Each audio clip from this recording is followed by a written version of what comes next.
Okay, guys, we are live. So for those listening at home, welcome to the Dungeon Musings YouTube channel. My name is Kevin Madison, and I will be your friendly Dungeon Master today. Today, we're continuing on with our ongoing campaign playing Jeff Tulanian's very cool Swordsmen and Sorcerers, Astonishing Swordsmen and Sorcerers of Hyperborea. And with me today are the stars of the Astonishing Swordsmen and Sorcerers of Hyperborea campaign, Reavers of Tula. I'll go the order that I got you guys on the screen here. First up is Arlen. Hi, I'm Arlen, and I'm playing Arter. He's a longbowman, and might have to get in close, though, this time, since we don't have so many people. The front line's looking a little thin. And next up is Carl. Hello, my name is Carl. I'm playing Iphigenia Acantadoros. She is an Amazonian warlock, so frontline fighter and spellcaster. Nice. So there you go, you get your front line. I also wanted to mention, I will be a frontline today. I also want to mention it's kind of, so it was funny when Kevin lifted that Hyperborea book because he grunted. It is a very substantial book. It's also, I'm very out of shape too. My effective strength is at least, at the best, a 9 nowadays. So, oh my goodness. And last but not least is Will. Hi, my name's Will. I'm playing Amar Khalsa Singh, who is a Sikh monk from 18th century. Nice. Okay, I am just going to cut and paste, there we go, tokens here, so we can keep that flaming, circle, because that thing works pretty well for that scythe spell for Iphigenia. So, guys, to kick things off, I think where our scene opens is on this blasted shore here, literally. The tide is coming in, the sun, I think, is quite low, and you see there is, around our stalwart heroes, there are now a pile of newly returned to the grave corpses, which had moments ago come racing down the beach from this massive shipwreck where they had been preying on something within. What happened last session, guys? We saw these. The poem isn't about the session at all. Oh. It's. So you'll both get your point of astonishing fortune. There over the moor and heath and heather, there comes a ringing and a singing from a voice that needs no announcement beyond itself, for surely you know how the tale is told. All the roses red and white sway in the morning, and in the light they seem to glimmer with dew, but it's only diamonds on their petals, left there by those weeping souls who know how the tale is told. And in the gloaming there are whispers that ought by rights to be howlings, as the wolves are cowed into a false obedience by those specters of another life, another death, who heard how the tale is told, tells the tale within itself, of the wolves, the roses, the nights, the gloaming, for any who would hear and listen and know how the tale is told. Nice. Well done, thank you. So you get a point of astonishing fortune. And Carl, you were saying... Right, so we were trying to find Tula Borg, and we finally found the coast, so we think Tula Borg is on the coast, but that might not be accurate. So we started traveling along the beach, and we saw a wreck in the distance and some, what we thought it initially were, just squatters or scavenger type poor folk looking for the leavings of a wreck. And it turned out they were not. They shambled forth, and they turned out to be undead, and they were faster than zombies, so we're like, uh-oh. And then they turned out to be this undead that I guess we know colloquially as ghouls in these lands, and these ghouls, their touch is, and their bite is deadly, or very paralytic to people. So we tried to engage them at range, but they were pretty fast, so we went up to attack them, and formed like 2 lines, but not enough for a shield wall. But Iphigenia fought for and it was very tenuous for them. Well, I think both they were both paralyzed, even though Cain stood his ground against like 4 or 5 of them. But in the end, they paralyzed them. But we were able to fill in the gap. Iphigenia and Archer were able to fill in the gap with bow and spear and close-in attacks. So We that's defeated them. Now we're looking at this wreck, and the tide is slowly pulling it out. We better Okay. hurry. Yes. So that is a point of astonishing fortune for you. Thank you. The last session as well too. I think we opened up with you guys facing a whole bunch of those spore men or those mold men as well too. So you guys had a rough row of a bunch of things that had crippling save dependent attacks last session. Your We're DM is a depleted and sadist. looking for a bath Yeah. and Borg or something. Okay, so I'm just checking to see how long ghoul paralysis lasts.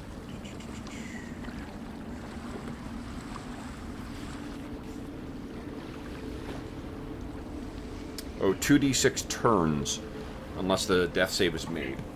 So, let's see here. Jesus, it's almost 2 hours? That's horrifying. Yep. Alright, so let's check with Kane. Kane is 8, so it's at 80 minutes, 80. And Amar, 80 as well, too. Good lord. So, you guys are on the beach. Kane shrinks back down to his normal size, and Iphigenia is, and Amar is there as well. But it appears that both... Oh, excuse me. It's very rude, sorry. The Iphigenia, Amar and Kane are both rigid in their stance too. They seem unable to move at all. What are you guys doing? I guess we try to move them so that they, don't, like, especially Kane, because if he gets toppled over by the waves, then that would Drown. be bad. Yep. Sorry, I missed the session, guys. What happened? You drowned. You drowned in a puddle. You totally forgot about your character. Yeah.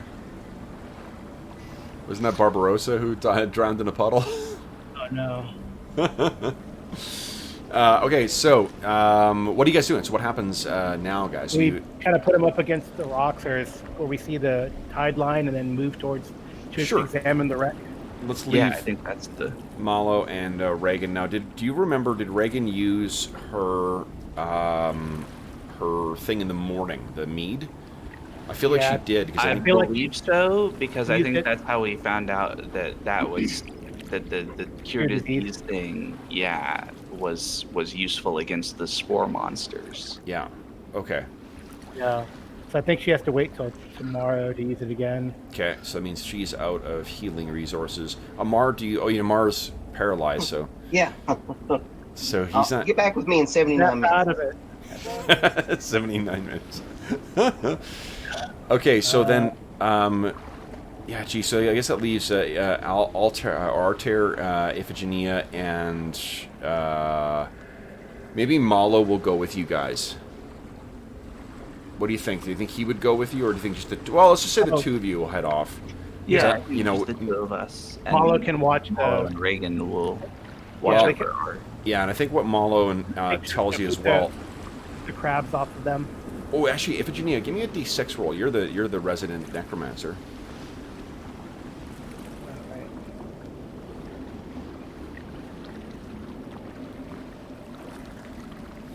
Oh, One. wow. Okay, so here's the thing. Not only... is Iphigenia's background sailing as well? No, she's a gardener. Oh, Gardner, right. I can't remember who it was. Who was a sailor. So, what you know is, looking out at the waves and the darkened waters that stretch out as far as the horizon. Of course, the dead don't breathe, and if there are some ghouls here, looking out at that those crashing waves, you can picture that perhaps beneath there are more lurking. Lovely. Yeah, so that's maybe the reason why Reagan and Malo are like, look, we'll watch these guys. Until you go and see what's what inside the husk. Well, I mean, there's all sorts of nasty stuff that comes out of the waves in this land, or at least in Hyperborea. So Oh, definitely, yeah. Fishmen, crabmen, sharkmen, Men. undead men, or women. Okay. Okay. Okay. So Arter and Iphigenia will go explore the wreck. Excellent. Okay. I mean, I still have my first level spells. I don't have my second level. Okay. It probably goes over Arter's head when I say that. But my rank 2 secrets. Your more powerful magics are exhausted. Right. I used 2 of those scythe things. Okay, let's see here. Let's see. Now I was looking to see if, like in BX, Cure Light Wounds could remove paralysis, but it doesn't. I mean, I think they have like remove paralysis now. Or maybe they changed that in AD&D to like remove paralysis as a separate spell. Okay. Since yeah, it doesn't. It doesn't. So you're kind of hooped. Let me see here. Just want to see if I've got.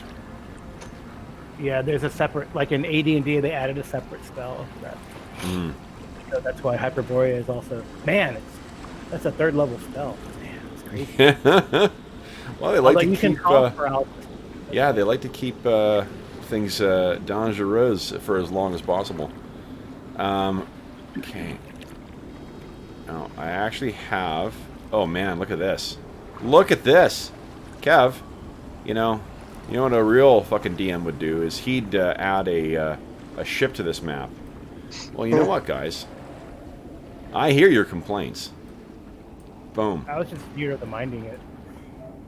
Fuck no. Here we go. Okay. You're making it bigger, I think. Oh my god, it's a huge ship. Look at that. Look at that thing. Holy smokes. Oh, so it's up against the rocks. That's cool. Okay. Yeah, it's been slammed against the shore quite some distance down there. So there is the ship, meine Freunde. Now let's Move over there. okay. So we have Iphigenia and we have Arter. What are you guys doing? What do we see happen next? Well, I'm gonna stow my bow and pull out my sword and buckler. Yeah. Retrieve my spear from the dead pool that I tagged. Secure my wolf helm. Move forward. Slowly, spear out, shield up, just in case, because we're paranoid. Okay. Alright, so may move to within like 60 feet or so, Okay. and see if we see anything. Or at least I do. Okay. So you can see that this it appears from where the 2 masts are on the ship. First, I actually don't know what the first one's called. Foremast? I don't know. I come from a landlocked province. The front half of the ship, just from where the placement of those 2 masts are, it appears that this ship may have actually been shorn right in half, either by the force of the impact against here, or perhaps, you guys have, well, not Arter, but Iphigenia, you have horrible recollections of when the White Death came to your ship as well. To the Gallant. Is this, yet another victim of that enormous tentacled creature? Who knows? Hey Kevin, whatever happened to that captain and his servant? They got dragged. I think you guys left them outside while you guys were exploring the spider cave, and you came out and they were gone. Oh, was it? Okay. Yeah. That's the last we saw of them, I think.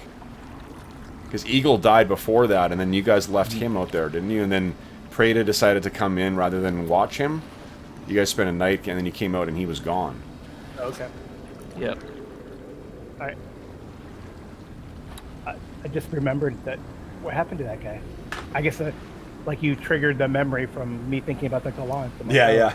All right. Yeah, I guess that's. Well, I mean, is there a way to climb up on these rocks and get a look down on the Yeah. I mean, you're not. Those are probably anybody could climb them, whether they have a climb check or not. Give me a Dex test, not feet. That's a D6. Yeah, D6. I'll just do another character. And then the Amazon broke her neck. Yeah, exactly. Nothing but heroic deaths around these parts. Although fucking what's his name? Yason really he got a pretty heroic death though. Alright. Okay. Tell me where. Or Yep. Go ahead and put me where you think I. Sure. could make So it. I think you can go clambering up to about here. Whoops, he's turned the backside. Front. There we go. So you could actually, kind of walk along the top of these slick cliffs, looking Okay. down, and what you can see is the ship itself seems to be kind of cracked and laying in a bit of a pool or a depression. It's caught up. The front part, at least, is caught up on those rocks in the front, which means that and there appears to be a kind of like a blackened puddle of some kind. You're not sure what if it's just water with strange light on it or what, but it seems to fill sort of the middle of that thing. Okay. So like, I don't see any movement or anything. You do not, no. Okay. I wave to Arter. I don't see any movement. All right, then I'm gonna sort of walk up, and I can scooch between the sort of cliff wall and the ship, right? You can, yes. All right, then I'm gonna walk up. So I guess I'll move down if I can, like to maybe here, Okay. if that's possible, to meet him as he goes. You're gonna go down the cliffs? Yeah, just slide down. Sure. Why don't you give me another athletics check, please? Or I'm sorry, athletics check. Yeah, check, not Test of Dex or whatever. Yep. So far, so good. Oh, cool. There you go. Yeah, the reverse of Ghoul Touch removes paralysis. That's pretty good. Oh, it's a level 2. Nice. Okay. And that's a necromancer, which is what you draw your spells from, right? Yeah, I can get it next time Yep. I get a new spell. There you go. Yeah. Yep. Actually, yeah, so no problem, Iphigenia. You go scrambling down. Okay. And I can. All right. I guess you said there's like a pool here. Yeah, so you get there, and what you can see is in there, it's... Now that you're here, it honestly looks kind of like... it's a bubbling and shimmering liquid that seems to have like almost a rainbow hue to it. And you can see floating in that muck is a...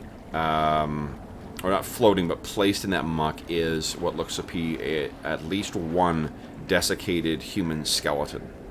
Ah. Okay. Yeah, we could. If Malo were here, I'd have him test out some fire. Do we know what like oil and stuff is? Or? I don't think that's why I was kind of cagey about the description. I don't know if you guys would know. I mean, you might know what Greek fire is. Yeah, but that's. I mean, I'm not sure. I honestly don't know what napalm looks like. Before it's lit, but It looks like jelly. It looks like jelly. Okay, so then it's very Like a clear, kind of clearish jelly. Okay. So then, yeah, this would look very different from the Greek fire that you might be familiar with of Genea. Okay. I don't know. What do you think? I have a couple torches. I could light one up and toss it in there. That seems like that might actually be... Well, maybe could you toss it from like the top of the cliffs or something, kind of further out of the way? Well, no. I'm just thinking if the whole thing goes up, we don't want to be stuck right here. You guys come back with black faces, no eyebrows. That's what And I'm then also, visualizing. we haven't inspected for treasure yet, so Sure, Yeah, I want to that- destroy all the treasure, lose but all it's a the treasure. contingency. All right, well, I guess I'm going to go up and take my spear and prod in that pool of oil, just because. Okay. And move things forward. So We're you looking for treasure. reach forward, and let's see here. Eyeing that.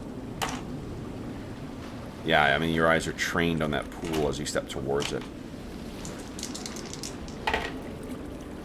Boy, and it reeks as you get closer, too. Like, it smells, once you get in here, it smells like a charnel house. And you get in closer and you jab down with your spear, and as you hit it...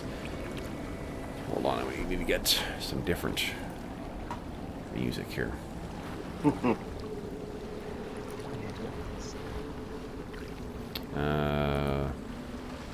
Go. Which I'm slowly learning the names of the tracks that seem to work best here. So, do they have like a list of tracks? Yeah, when you go to or- when you go to manage audio, they all have names. You can organize it so you can have like favorites, or you can set it to different pages, or save them in different folders. Can you upload stuff too? You Like can video? upload stuff. Yeah, that's a new feature. So you can upload stuff as well. Yeah, because sometimes on these Kickstarters or whatever, they go, "Oh, we made some music." I'm like, "Why would I ever use that?" Yeah. Okay. Okay, where is it here?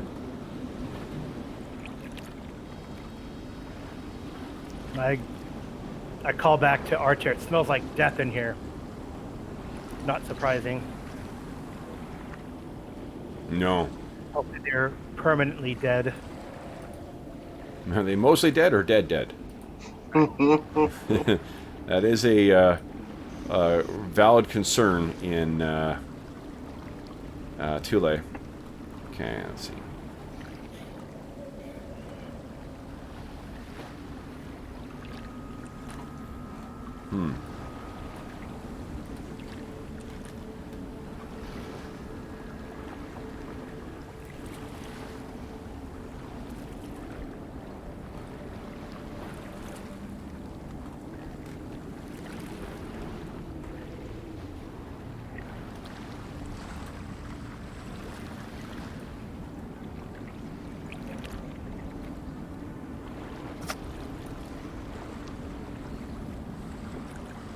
Well, actually, this one worked pretty well from last night, so I'll use this for now. And during our break, I'll grab something different.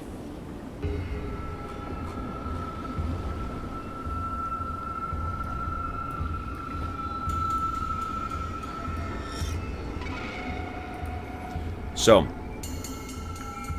what happens, Iphigenia, when you jab it with your spear? Would you go ahead and roll? Go ahead and roll an attack for me.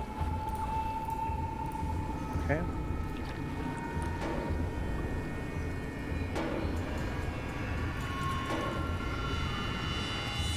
Nice. Okay.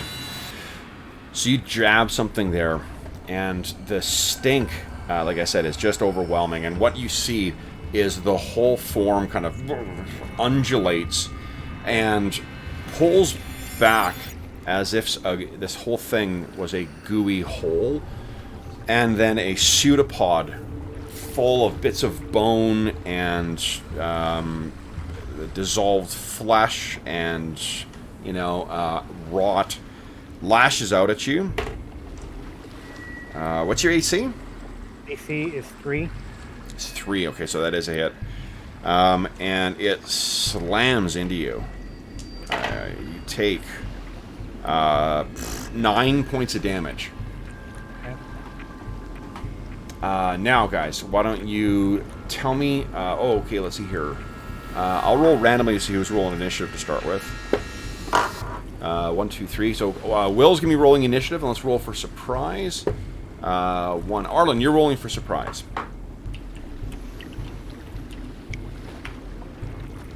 So let's No see. surprise. No surprise. Nice. Okay, so, guys, declare your actions. And then we will jump... I'll tell you, hold on. I'll roll for this thing. Whew. Okay.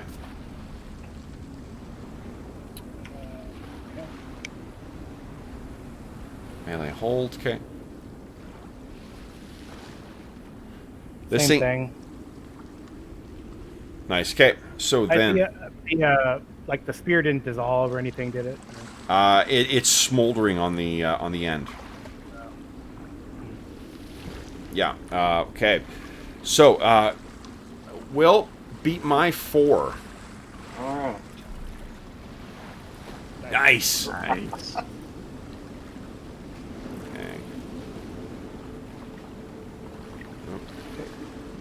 Oh, what is this here?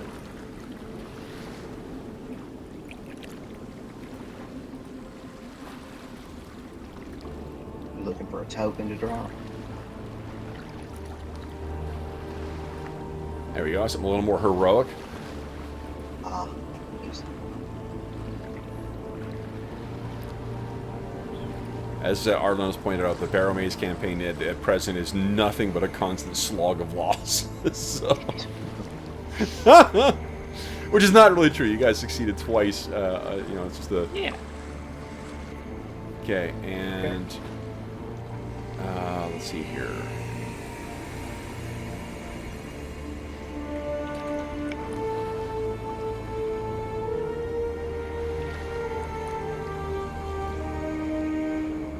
Oh, this is pretty great. Yeah. yeah. Oh, good night.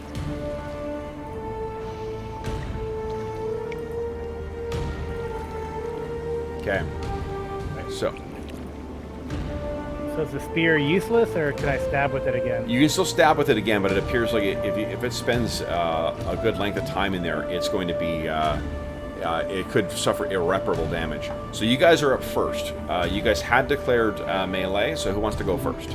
I'll attack, I guess. 7 points. I'll just stab it with the spear and just leave the spear if it's going to be damaged. Yeah, that does hit it, and the spear is getting consumed at this point. Yeah. Okay. Damn. All right. Okay. I'll go in and do my longsword. Okay. Let's see, 6. That is a hit. Okay. Let me just roll 2 things here. So did you say you're leaving the spear in it? Yeah, I'm just gonna like stab it and then drop the spear. So I'll use another weapon. Okay. So longsword. Okay. No more spears. Okay. Awesome. Yeah, it's sizzling. In particular, the wooden part. When it hits it, it's just.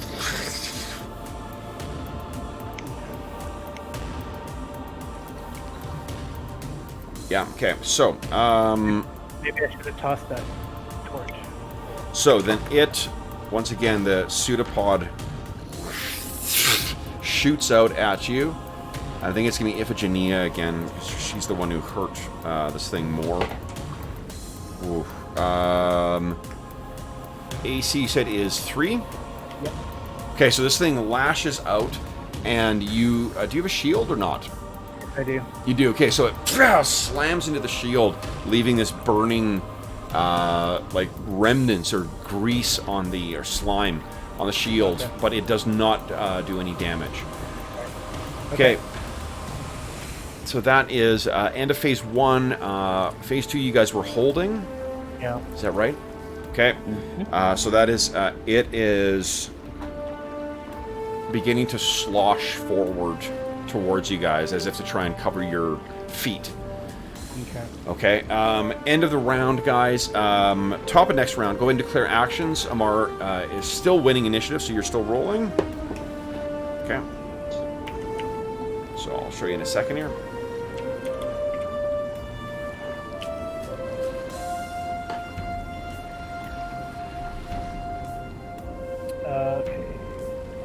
Okay. How is, like, if you draw a weapon, does that count? Or how does that work? I'm fine with it being a free action. For that, yeah.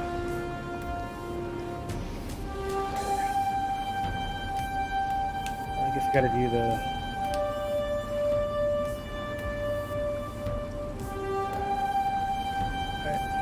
Okay. Will beat my 4 again. Alright, come on now. Come on. Yes! Nice. Okay. Thank you, Will. So then, melee is up first. One of you guys want to go? Yeah, I just gotta attack with my bastard sword. I mean, I know. Hopefully, it doesn't get. Okay. I mean, because a hand axe, I can only get one attack, so the bastard sword is my better attack rate. Yeah, yeah. Right, first one. Nice. That's the first attack. Okay. And the second attack. Nice. Whoa, jeez. 22 points. Yeah. Okay.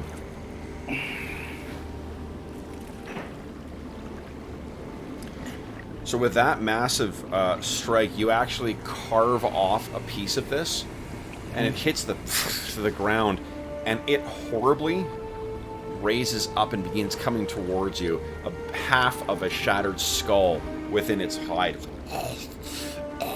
as it's moving towards you. Okay. Archer, I guess. Yeah, my attacks. Yeah. Nope. That's not gonna do it. That is not at all gonna do it. Once again, you have another one. Ooh, and unfortunately, not quite good enough either. Okay. Let's see here. Maybe is that astonishing? Oh yeah, you got Astonishing Fortune. You're sitting on 2. Yeah. Artillery. Maybe save it for. I'm gonna save it for more Okay. danger ahead. Okay. All right. So then, this thing. There's 2 of them now. Actually, I need to. Oh yeah, I'll make it. 2 of them. Well, because you carved off part, and that Oh. that second one, it's smaller. It's way smaller, but.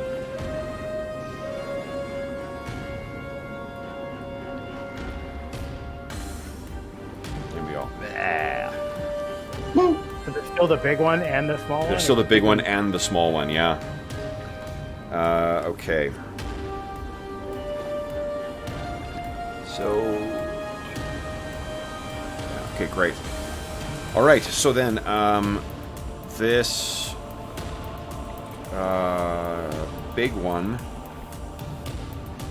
Big one will, once again, lash at you there, Iphigenia. Ugh, that's a hit. How does that work when we use Astonishing Fortune? You just ignore the damage from it. Okay. You want to hear the damage first? Yeah. You hear all the dice you're rolling. Yeah. Oh, it wasn't as bad as when we had damage in our Barrow Maze game last night. John kind of gave us a, oh, come on! With just how much damage it did. Okay, so that was it's 14 points of damage. Yeah, I'm going to use Astonishing Fortune to... So, what do we see? What's the astonishing turn of fortune that... I mean, if I need to sacrifice my shield, that's fine. I basically put my shield up at the last second and toss it. You don't need to destroy it. No. Okay. It is, however, being affected by the... Yeah. You know... Okay, and you did hit the bastard sword too. Shit. Okay, hold on here. Okay. Alright. So I'm just recording what's corroding when.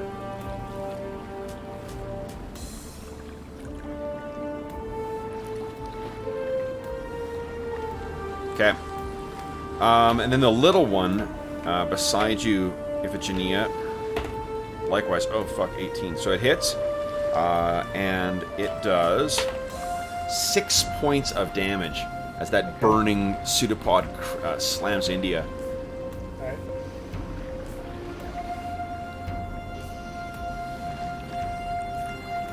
I still get DR, right? You against this? Yes, you do.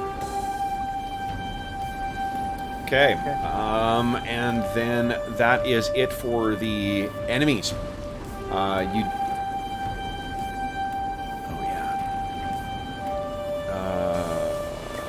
Yeah, that's it. Okay, so end of the round, guys. This thing actually it does surge forward as well, and I need a avoidance save from each of you guys.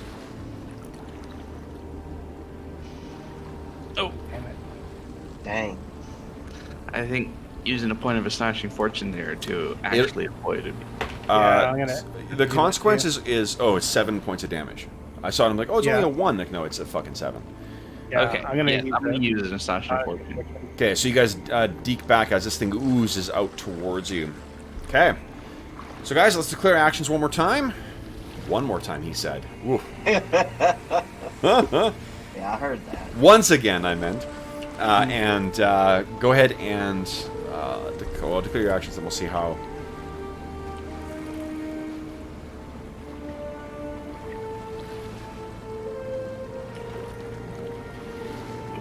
Okay.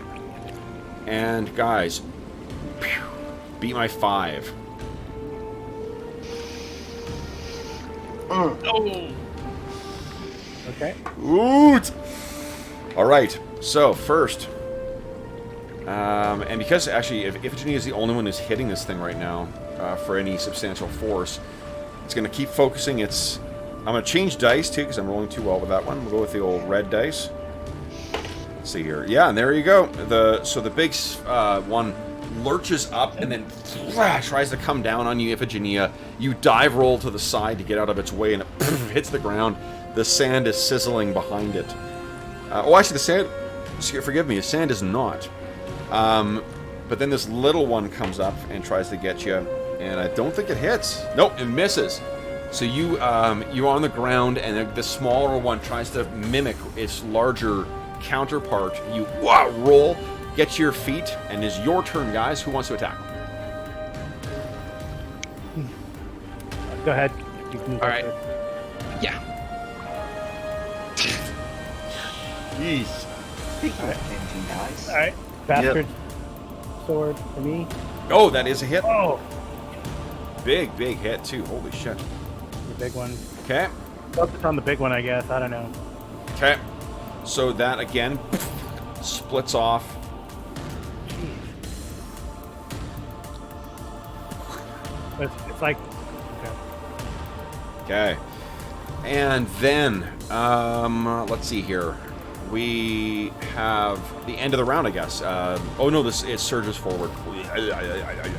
I need you guys to give me avoidance saves, please.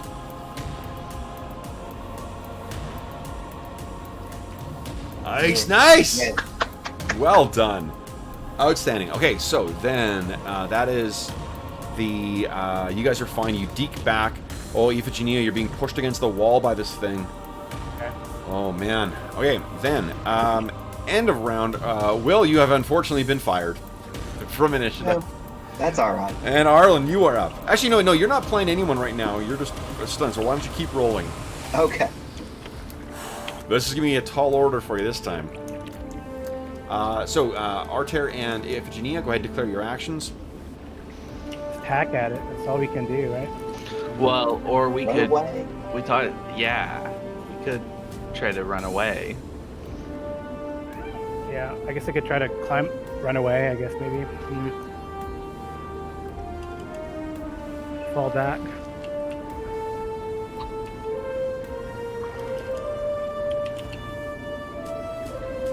Yeah, I'm gonna withdraw. Okay.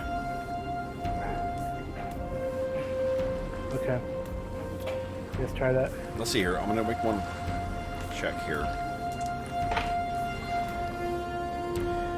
Okay. Arter, it does appear that this thing's consistency has nearly collapsed. Oh, well, the big one. The big one, yeah. It collapsed. But it could split into a bunch of smaller ones. Yeah. If only you knew something about these horrible creatures. If only we knew. If only we had an idea, like, to use a torch to try to burn it from a distance.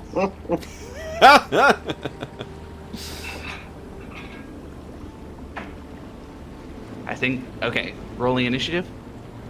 Okay. Beat my 6, Will. Shit. Sorry. Don't ask for much. Nice! Earned it back. Well done. Okay, so guys, let's hear. Well, actually, we said withdrawals happen on melee, so you guys get to go first. Where are you going? You can move like half our move. Is that right? Yes. Okay. I think. I think I'm still gonna be in the melee. I just moved.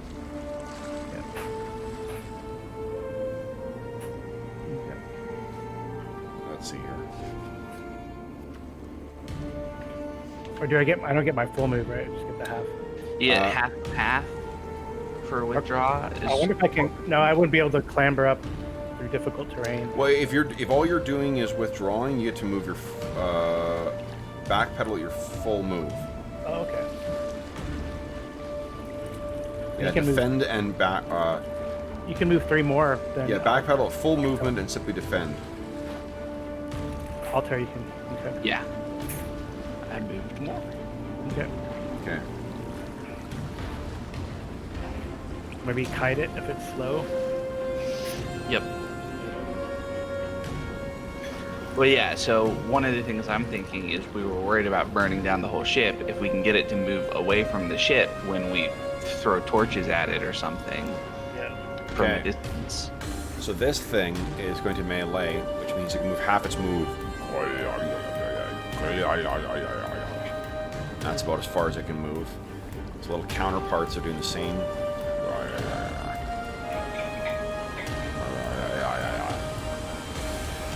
Okay, so it is very, very slow, it appears.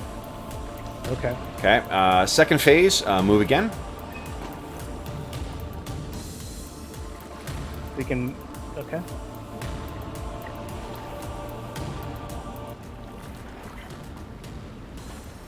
Okay. Okay. And again, it surges forward. Slowly. Okay. What are you doing? Oh, that's the end of the round, I guess. So then, guys, let's declare actions. And roll initiative. Let me see what I've got.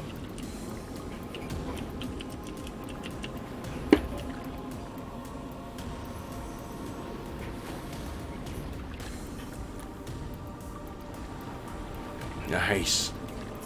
Okay. What are you gonna? I didn't see what you were gonna do. Oh, sorry. I think I saw that move, and then I saw the initiative roll again. Sorry. So go ahead and declare actions. Arter and Iphigenia. Yeah, I'm trying to think what I want to do. Okay.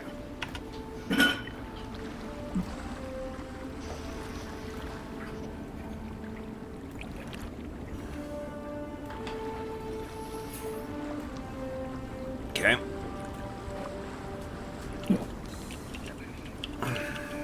I don't know. Should I risk? Oh,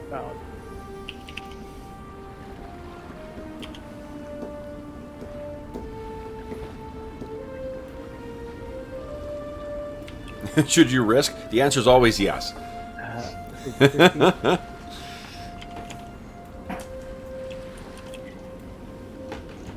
Probably a better idea.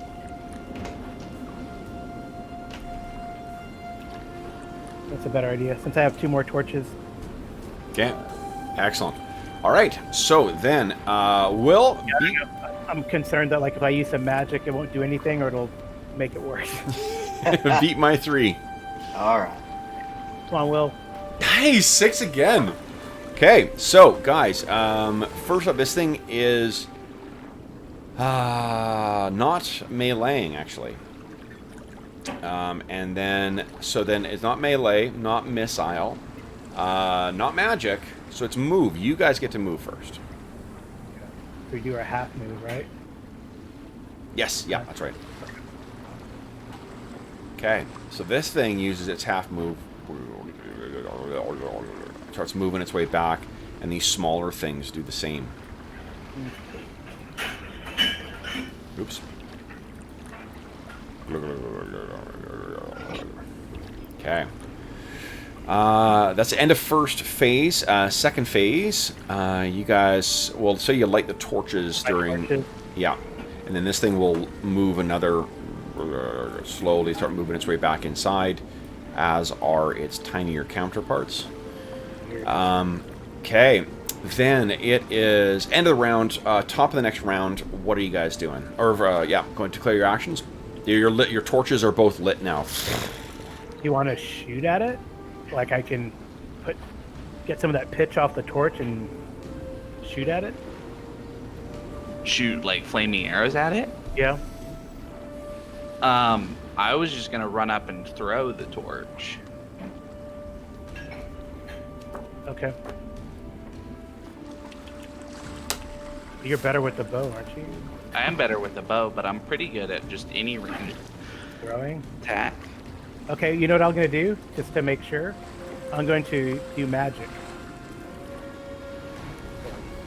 Okay.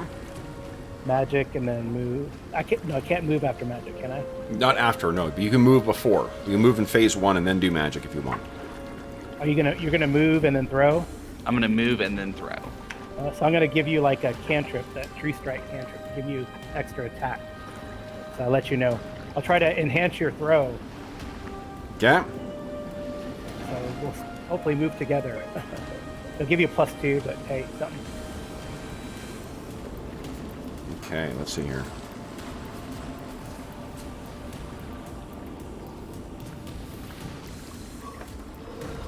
So a torch. 1d4 hit point damage as a single-use item. Single-use weapon, that's what a torch does. Okay. So, let's roll initiative here. Let's see. Will, beat my 4. Alright, let's see here. Come on.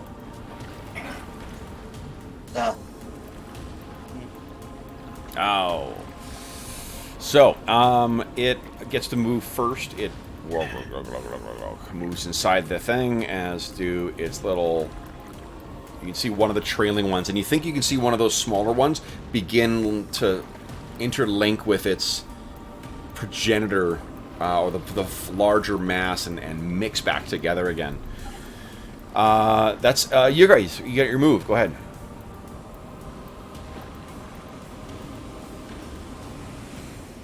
Then move half up.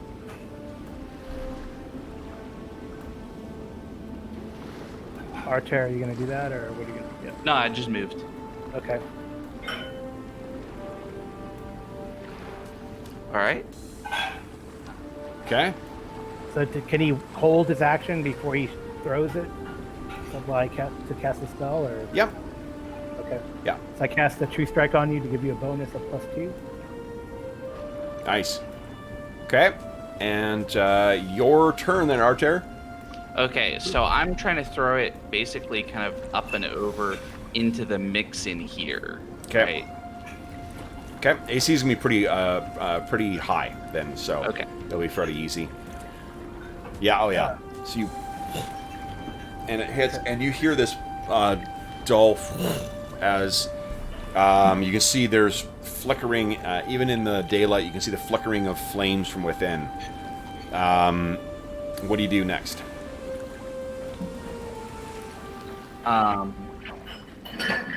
Probably get the hell out of there. Okay. Run back. Or do you want to? You don't want to go climb up and just throw more torches on it? I have another torch. You have another torch? Yeah. I lit a torch also. So I can okay. hand you the other torch and you can throw it again. Throw another one. Yeah, why don't you hand me the other torch and I'll throw again next turn. Okay. Oh, okay. So we actually don't need to stay in combat anymore. This thing was almost dead as it was. Oh. So yeah. But however, what you do see is that like there's billowing black smoke coming from where this thing is burning, and I'm gonna put the onus on you guys. I think there is a 15% chance that this thing is gonna catch fire, or rather a 33% chance that it's gonna catch the one or both of the parts of the hull. So someone give me a d6 roll, and a 1 or a 2, the hull is going to catch fire as well. Damn it. That's not so good. Okay. So then, why don't... Oh, here, I'm going to roll 50% chance.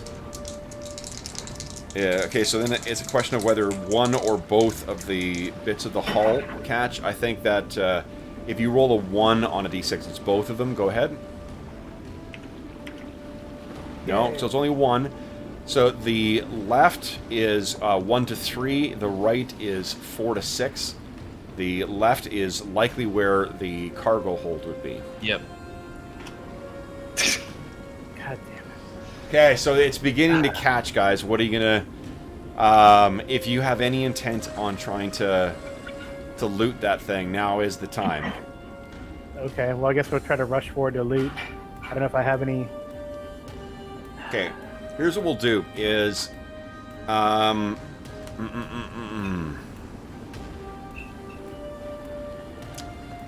every round as the flames get hotter, I'm gonna start when you get in there. It's gonna be 0 damage. On the second round, it'll be a D2. On the third round, it'll be a D3. On the fourth round, it'll be D4, D6, D, and whatever, and going up.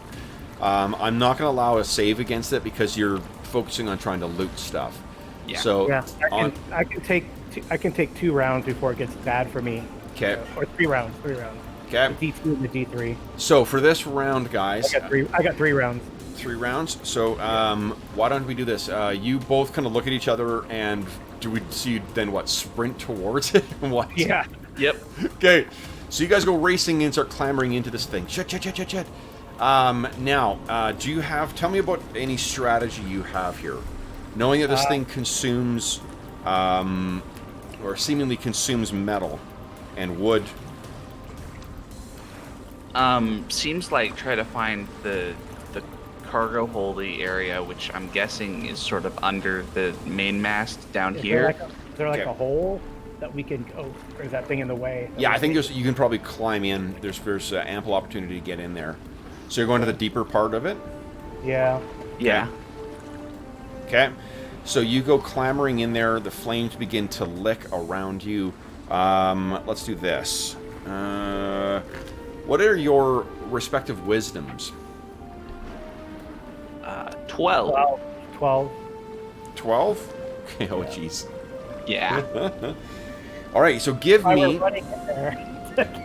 Yeah, you did go running in there. Why don't each of you give me a d6 roll, and then each you take 1 point of damage from fire. Your DR won't help you with this. 5. Archer!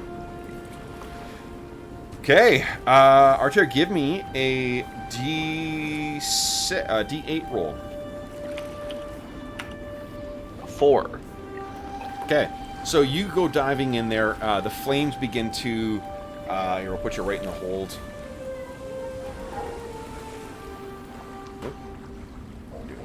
Boom. Boom. Okay. You're looking through the pile of broken wood, Iphigenia, and you just can't seem to find anything. However, Arter, you're digging through things, and you find this box on the ground, and you throw the thing open. It's full of gems. Yes. Slam the thing shut and toss it in. Next round, guys. Each of you give me a d6 roll, and then you take... Let's see here. 1 point of damage. Fire as well. Nope. Nothing this round, guys. You're searching around, cannot find anything. Next round. Oh, you rolled a 2 before, right? Okay. Yeah, I rolled a 1. So you've only taken 2 points of damage so far from the fire. Both of you give me another d6 roll, please. Okay. A 2? Arter, nice. D6. 5. You cannot find. Okay, so you guys do take only 1 point of fire damage again. Give me a d8 roll there, Arter. D8.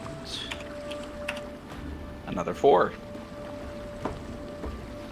You're looking around and you grab, and it seems, where would this be stored? I think this is just kind of caught up in, it's actually in the grip of a severed forearm, and you find this thing, and it is this flail that seems to be of pretty impressive make.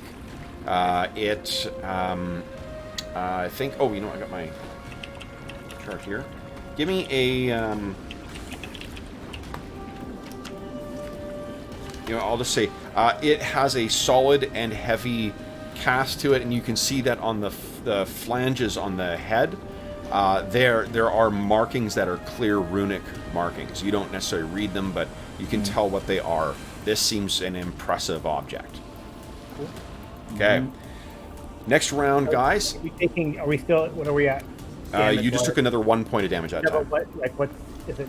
the flames about the same? Is it more? More. You're at D4s right now. Yeah, so I think one This is the more. last round. Yeah, for me, it's the last round. Yeah, one more for you, and I could probably go for one more after that.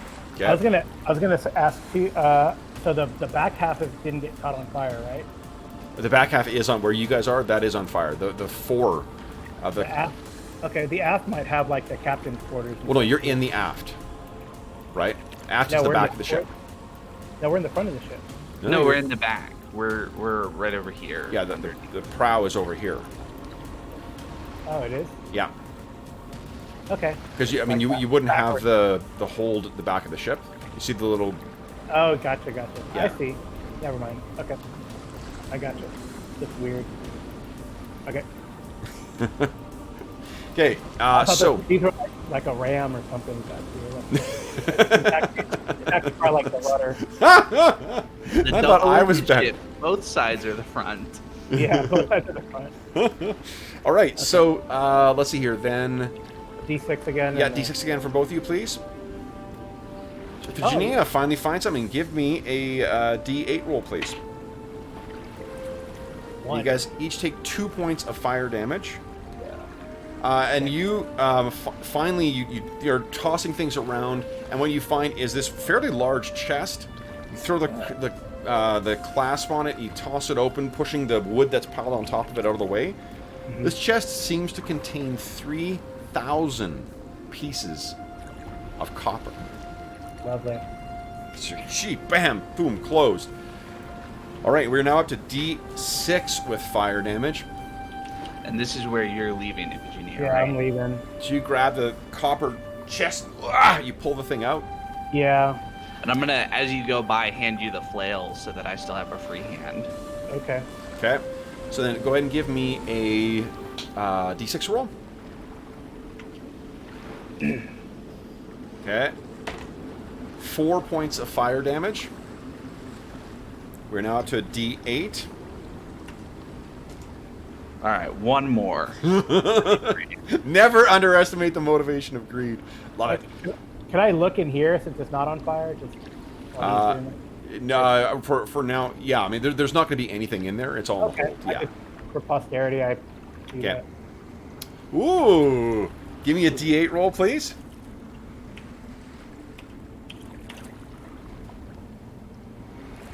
Ooh, something different. Ooh, so you find there is this. Actually, I really should have looked at what this actually does. Well, we'll find out afterwards. This is part of the fun of this shit. So you find a long, like a lacquered wood. What do you call it? Like a box, and then within you open the thing up, and it appears to be like a fancy fireplace poker. And I mean, at glance, you're like, well, why would I ever need this? I think that instinctively you realize, like, if it's kept in this precious case, it no doubt has value. Yep. So, underneath. Okay, and then you take 5 points of fire damage. And that's plenty for me. I'm getting out. Okay, so you dive out as the rest of the ship is consumed in flames. All right. So, heading back. Oh, jeez, I just killed all of Artair. We head back. I think I only found some copper. Okay. Money is money. So when you get back, I think you see that in that whole absence, Amar and Kane still have yet to actually move. Yep. But we'll fast forward. Hold on, let me switch over music too. We're done with battle. Battle has subsided. Creepy music starts up again. And our hero, Amar. What is it? What do we see as you finally find yourself free of the paralysis or paralytic effect? Amar's going to kind of sit up, and then he's going to go into a lotus pose. Okay. And just regain his thought process. Okay. So, down the beach, there is the smoldering wreck of this ruined ship, whose name actually you're never going to know now, because the name would have been at the back of the ship. And what do you guys do? It is fairly close to the end of day. You find yourself on this frozen and empty beach. Now slightly richer as well. Yep. Well, hopefully the gems are worth something, because I only got copper. I guess you could make a copper mail out of it. A lot of copper. So, Well, I was just gonna say, I mean, you know, if that fire dies out, there's a lot of stuff that wouldn't burn. Fire You know what I'm burns saying? everything. No. Mm-mm. Right, Hollow? Fire does not burn gems. it would crack them, though, and render them useless. Yeah. Oh, come on. Really? Well, it would be, right, because it would burn up the box and stuff, so it would be like tiny little pieces in amongst all the soot and the ash and stuff. It'd take a while. I don't know if it. I mean, it would crack probably like crappy gems, but bigger gems, or like, you know, like diamonds, and because they're made from high pressure, high heat. Diamonds and Right, but I mean, that's the same kind of fallacy that, diamonds are super hard, right? Like, they crack, they shatter, like they're not, they're the creation of that, but they're still fairly fragile. But, what do you guys do with your day? You now have a almost entire party that is pretty badly banged up. Mm-hmm. We killed the ship. Yes, how much XP for killing the ship? It was a worthy foe. Arr. Old ship. Embellish it a little bit. It was like the ship had tentacles that came out. It was alive. Ah. I guess that is the question that everyone came up to, like, we're gonna go investigate the ship. We burned down the ship. We found some treasure though. So, I think the question that likely your colleagues have for you is, why did you burn down the ship? Because it attacked us. The ship attacked you? How? I don't know. Some sort of, I guess, whatever the spirit of the ship, it seemed to have formed into some sort of pudding tentacled monster that attacked us. It looked like black jelly. Look, I show like the I guess the burn. I don't know if my bastard sword's corroded, but most likely the shield is kind of screwed up. Yeah, the bastard sword is pitted. It's not rendered unusable, but that spirit of yours has been consumed, unfortunately. Yeah, for sure. Well, I threw it in there. Yeah. So, I guess the decision is now on your heads, guys. What do you do? Do you try and find... none of the water you see before you is potable, obviously. And I think it's been a couple of days since you guys have had water. Yeah. Let's see here. Oh, no, you had water yesterday. Right. Yeah, so you guys are back. You found potable water yesterday. So, what are we doing? I guess we gotta camp here at night. Maybe camp up on the rocks. Yeah, maybe. Seems like it'd be silly to camp here on the beach. That we'd want to move up the cliff at least. Yeah. Okay. And I think, actually, no one's a barbarian anymore. Or Amar. Amar can easily scramble up these cliffs. No check needed. And then lower down ropes, help you guys all up. So you guys get yourself back up onto, and let's see where we are here. Right on the outskirts of Thule. You guys have more of the map uncovered now, so there is that. Look at this. Yeah, I'll move you guys over here, but...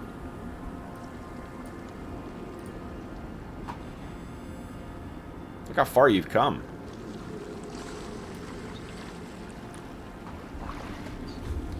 Yeah, the cave. Yeah, Eagle's Cairn. There is Iron Fang Keep, the Black Claw tribes thing. My goodness. So far. So then it appears. Let me take a look at. So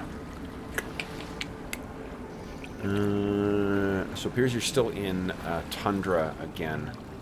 So we'll once again find ourselves camping in these environs. So, and I think I'm not sure. Well, if you've seen, but I got. Where are they?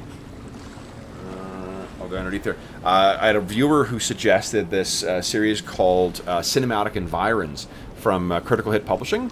Mm-hmm. And it's all written for 5e, but it's some really fucking great rules for wilderness survival and stuff like that. So it's even more evil shit I can use for wilderness survival. I love it. Not like the wilderness survival guide is enough. Yeah. No, it's so good. There's even little things there's rules for if you drop. This is just a little thing, but it's so real for the environment. If you drop an item in snow, the difficulty of trying to find it again. As someone who has dropped keys in snow when I was cleaning the windows off or cleaning my car windows, I'm like, are you fucking kidding me? That is so accurate. So it seems pretty great. However, I mean, according to Nud's map that we have, I mean, we're at that peninsula that's just southeast of Tula Borg. Yeah, let's take a look at Nud's map here. Based on our little drawn map and Nud's map. Yeah. That's how that's what I feel. Compare what we sketched out on charcoal to Nud's map. You're so close. Or are you? Okay. So I feel if we just go up the coast, it'll be there, right? It's a coastal town, correct? I'm asking. Yeah, I don't think any of you guys. Arter's been there before. Yeah, it's on the coast. Is it like upriver, or is it actually? No, it's actually on the coast. There's a small. It's really more a stream than it is a river, but there is a. Does any of this look familiar to you, Arter? This terrain? It's hard to say. It's, This land goes on forever and seems ever repeating. And it all looks like it's the same picture over and over again. Yes. Seems it's been 17 sessions and we've seen the same goddamn picture. Yep. It's a stock footage cinematography. Maybe someone will see the signal fire from our killed boat. I think, Arlen, this is too old of a reference for you, but do you guys remember Airwolf, where there was only two different? Yeah, there's two different attack shots they would use over and over. Yeah. Oh god, I had to explain to my son that pretty much any man my age or around my age, if you have the Airwolf theme song mentioned to you, it gets stuck in your head for the rest of the day. It's just so fucking catchy. Oh my god. Okay, Airwolf, Top Gun, Iron Eagle. Iron Eagle. What was it? Was the one with Louis Gossett Jr.? Yeah, I thought that was Iron Eagle, isn't it? Was that Iron Eagle or was that Blue Thunder? Blue Thunder was Roy Schneider. Great. Iron Eagle. I think And Jan Michael Vincent was in Airwolf, Airwolf. Airwolf, yeah. Huh. And Ernest Borgnine. And Ernest Borgnine, yes! Can't forget Ernest Borgnine now. Hell no, how could I? It's weird, is Jan Michael Vincent dead and Ernest Borgnine still alive? I don't know. I thought Jan Michael Vincent passed away last year. Was that last year? I don't know, maybe I'm wrong. Anyway, I'm clearly this is an important thing for us to determine. For the listeners. So yeah, no kidding. No, he actually died this February. Jan Michael Vincent or Ernest Borgnine? Yeah, Jan Michael I Vincent. thought so. Yeah. And Ernest Borgnine, I think, is still alive, isn't he? Survey says no. He died in 12. Oh God. That was a long time ago. I thought he was dead. Well, I mean, he was in McHale's Navy, so that's not that's a 50s TV show. So, Okay, so then let's do this. Let's make camp, and then we'll take our mid-session break.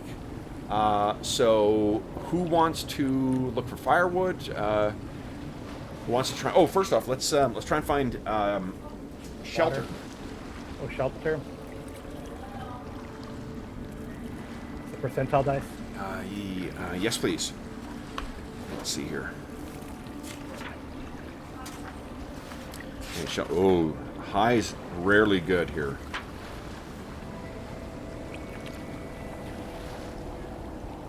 But that's actually good enough. Oh, it's actually not. So you cannot find natural shelter. What that means is that you're going to need to sleep longer in order to get a proper night's rest. Okay. Wow. Does anyone... Oh, and you've got no portable shelters. You don't have any wilderness survival kind of people with you, so you couldn't even try and fabricate one. At least not an effective one. Alright, so what about water? Give me a water find roll, please. George isn't here, so he won't be able to roll for that. Anyone else? Sure, I'll do that. No water. Now what about firewood? Or at least fuel for your fire. So we're good on food, right? You do have food still, yeah. You guys had quite a bit of food left to go. What I'll do is I'll have to figure a way to try and track that properly. Maybe I'll print off a sheet. Because I had been good at it for a while, but then it's kind of stopped. Go ahead and give me a percentile roll for find... Okay. Amar. Yeah, that's actually good enough, so you will be able to find it. Okay. And who was finding it? Was it Amar? Yeah, that was me that looked for it. That was you looking. Okay, so then, let me see here. So you're able to return to your... Okay, nice. So that was what his focusing on himself was? Mm-hmm. Okay. So you managed to restore some of your hit points. You guys all come back to camp. Yeah, we're all pretty beat up. Everyone's pretty beaten up, yeah. So let's grab the tokens of everyone. Yeah, I was going to say, I mean, I can use it today, and then I can turn around and use it tomorrow morning on somebody. Yeah. Yeah, because I don't think you used it the previous night. No. Oh, it's Tundra Knight, what I want. Is like one big block of hit points, or can you like divvy it out, or how does that No, work? it's just 8 hit points right now. It's 2 per level. So when I hit 5th level, it'll be 10 hit points. But yeah, it's not. It's just one time. Also, once per week, I can cure disease, but... Oh wow, Eddie Money passed away. Yeah, it I was found yesterday. that out yesterday or Yeah. something. While we were waiting for the airplanes. Oh, jeez. Okay. So, here we go. Let me move you over here, guys. This is camp. And I'll turn that damnable... One sec here. Come on. There we go. Water, sound off, because that is, has faded away from you now. And it's just the sound of the wind. The howling, howling wind. Okay, now, why don't we take our break here, guys? Take 5 minutes. I'll put the, what do you call it, our intermission music on here. And we'll be back in a moment and find out what happens, if anything, during the evening. Okay.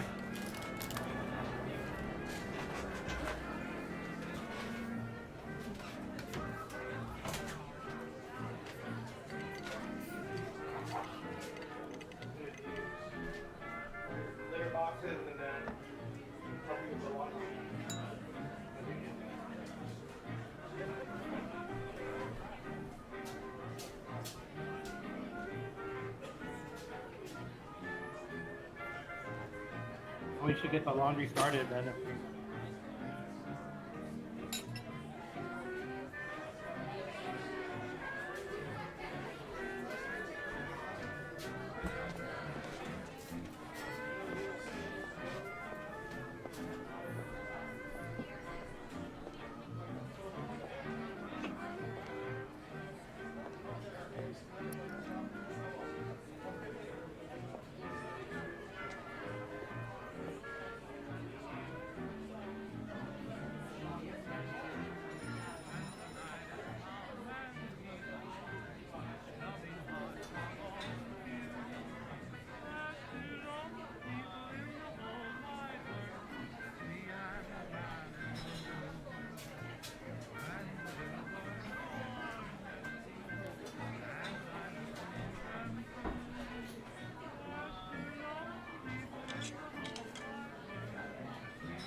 Arlen, you used Roll20 a lot.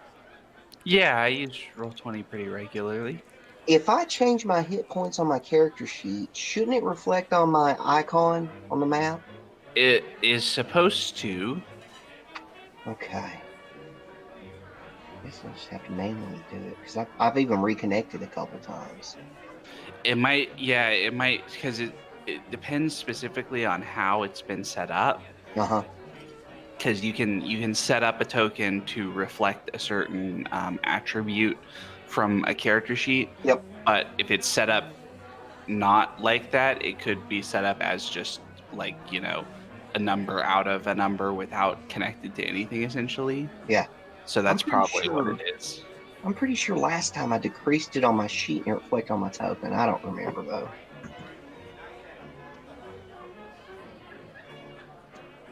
There we go. Just do it manually.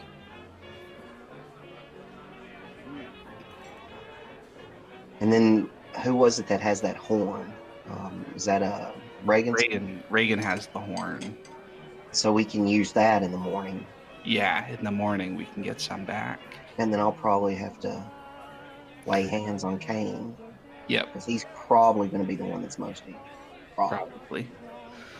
And then I'm thinking it might be worth asking which kind of, since Tula Borg is on the ocean, which side it is that opens up to the ocean. Because if it's the east side of the city that's open to the ocean, then it makes sense to keep going around. But if it's the north side, then we probably want to skip over across the peninsula. Yeah. Right.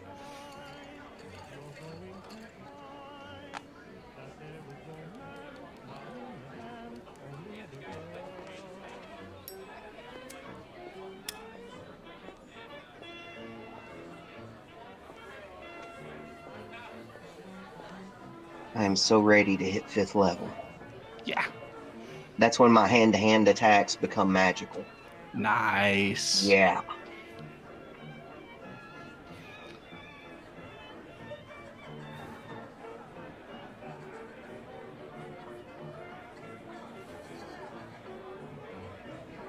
Yeah, in the Pathfinder 2 Baramaze game, I've shown up for a bunch of sessions, so I've actually already gone up 1 level, but I can't wait for 1 more because I get a whole bunch. The way that the bonuses are, they're not like kind of evenly distributed across the levels so much. So when I get to 5th level, I get like plus bonuses to attributes and bonuses to all of my attacks and a bonus to all my skills, and Mm-hmm. a whole bunch of different stuff comes together right at 5th level for whatever reason. So I'm pretty excited about. And then in this one, I'm just happy to be around because, you know, because the fighter levels up pretty quickly, so I got up to 2nd level for free. But it's going to take a while to recover the ground. Yeah, I mean, I've still got a ways to go to get to 5th. I think I'll probably get about 3,000 more experience points. Yeah. Will basically get me there.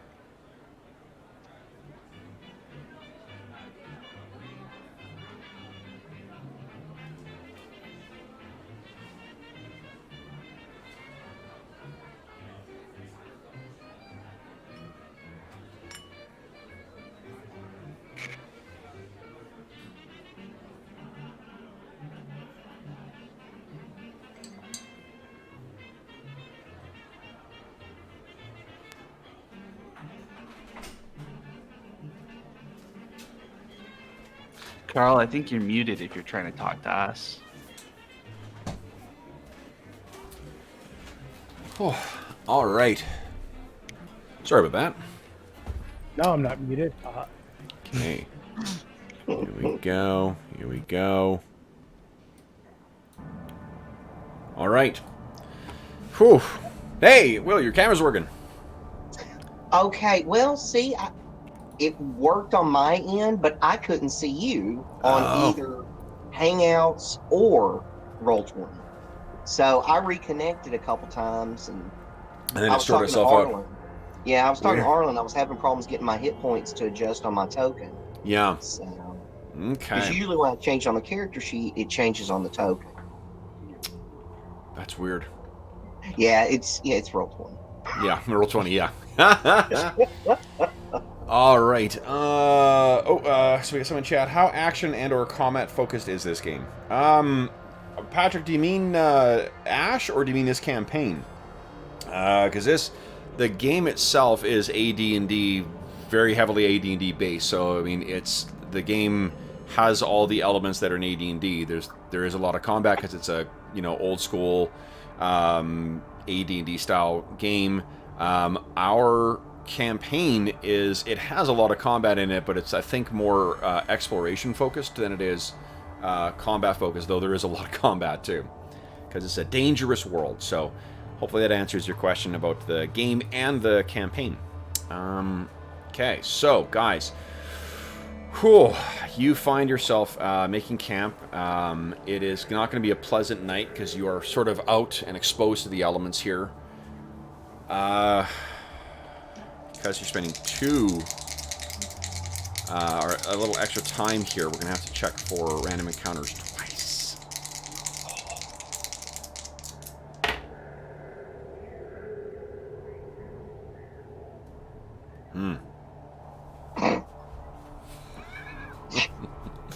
So, the first part of the evening passes uneventfully. We have 3 players tonight. Okay. And 1, 2, 3. So Will, it is Amar who is on watch. And you're sitting there, Amar. You're staring at the crackling campfire.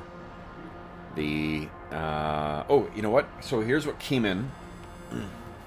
Low Fantasy Gaming came in last week. It has a ton of really, really great random tables in it, and particularly for the style of play we have in in our Ash game. I'm going to be using this for generating henchmen, in particular for when you guys get to Thule Borg. But it also has a very cool, simplified weather chart in it, too, which I really like for shifting weather. Oof. So, you can actually hear in the distance the low rumbling of a thunderstorm coming in. Water. Yeah. It is. It appears that tomorrow will be quite a stormy day. But and let me see here.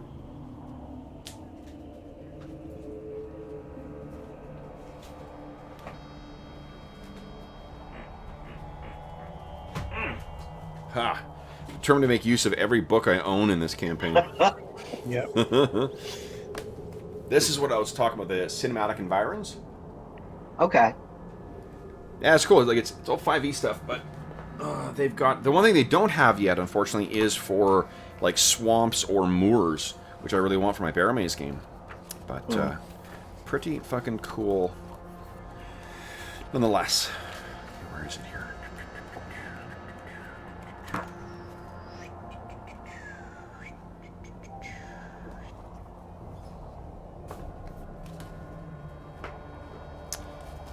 So.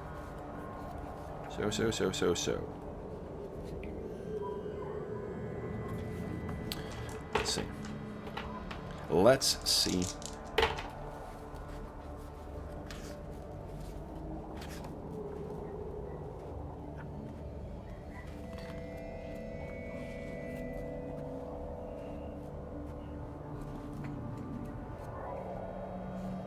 Okay. You can hear that thunder off in the distance. You're staring at the fire. You can hear the sleeping forms of your colleagues around you. And you can feel, once again, that something... Oh, man. Something outside the ring of light is watching you. You can feel its eyes on you. You're looking around. You cannot see or hear it, but you can feel it. Who was it who felt that last time, too, guys? Was it? It was Arter? Yeah. Okay. Yeah, so I think Arter's probably has mentioned it, that there was that thing, and I think one of you guys found those tracks as well, right? Yeah. Yeah. So what are you doing, Amar? I'm thinking. Let's see. Can I determine a direction? Sure. Let's, No. No, it's just, it's a feeling like, you know, and maybe your mind's just playing tricks on you, too. Mm-hmm. Check this.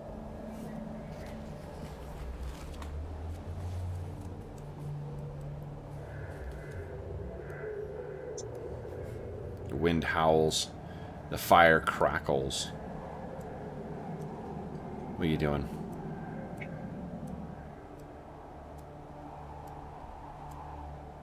I'm going to stay still for now. Okay. Until something comes in visual range, I'm staying still. Okay.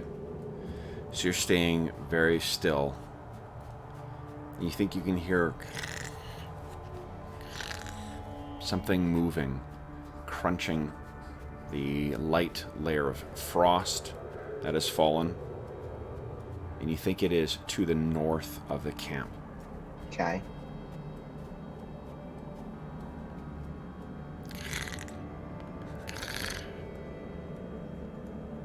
What are you doing? I'm staying here. I'm watching. Okay. Watchful, waiting. So after those initial sounds, You hear nothing further. Not until the... Oh, and let's see what watch you were on. There's 6 of you guys, I think. 1, 2, 3, 4, 5, 6 who can keep watch. You're on the final watch, actually. Thank God. Yeah, so dawn comes. Your colleagues will need a little extra time to rest, but fortunately, the rest of the morning of resting up in this uncomfortable, cold, exposed area. It's about late. Well, it's probably late morning, close to noon, when you guys finally have supped and are ready to go on. Everyone can go ahead and roll their hit dice. Yeah. And add their Constitution modifier to get for the hit points they've recovered. Let's see here. Kane. I'll roll for him. Because I think Malo's not injured, right? Malo is injured. He's at 17 out of 24 as well. Oh, is he? Okay. That's garbage for Kane. Jeez. Okay. Malo, let's see here. Kane got 8. Did you get 8? What was I looking at? You're looking at my roll. Oh, shit. Okay, hold on. And Lamar. King gets 5. Yeah, my roll was garbage. Okay. Literally the minimum. Yeah. Okay, so everyone gets up, and I think Reagan will pass the cup around again. How much does Reagan's thing recover now, or restore now? Isn't it 6.6 people? I think it's 6, yeah. She's level 4 now, though. Oh. So it might actually be more. Because I think it goes up when... Is that under the class? I think it's under the class, yeah. Let me see. Let's see here. Cleric. Rune Graver. Rune.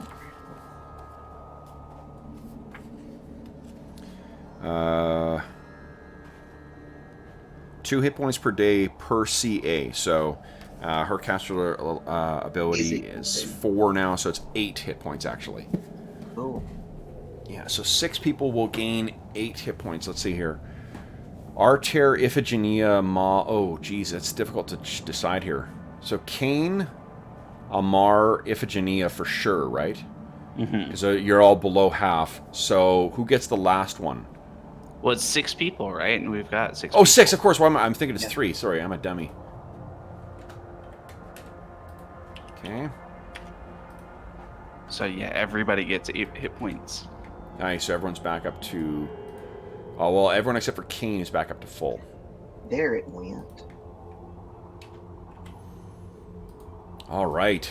So... Oh, and Iphigenia's not still, too. I don't think Mars either. Yeah. Yeah, but I'm close to full. I'm close. Wait, did you add the 8 on as well? Yes, sir. That's with the 8. Because you get your also. But I don't think it's with the 2. Didn't you say you were going to do the adjustment, cellular adjustment as well? Yeah, but I could actually do that for Kane. Oh, I see. Okay. Because he's still the lowest overall, correct? He's at 18 right now. Percentage-wise, I think. Yeah. He's 18 to 30. Ahead. Everyone else is over half. Yeah. Yeah. Go ahead and put Is it 8 more? Yeah. 8 more hit points on Kane. Okay. So there we go. Kane is nearly fully restored. So I'm going to let you guys go 1 hex today if you're choosing to travel. I had a question, because I've been to Tula Borg before. Do I remember which side the water is on? Basically, what I'm wondering is if Tula Borg is on the north side of this peninsula or on the east side of this peninsula. Oh, okay. I think you do. Let me see here. What am I looking for? Oh, yeah, and by the midday is when that thunderstorm sets in as well. And that's surely pretty uncomfortable because it's cold. Yeah. Yeah, it's not gonna be a pleasant day for anyone. Okay, let's see here. Where's my map? Where's my map? Here we go.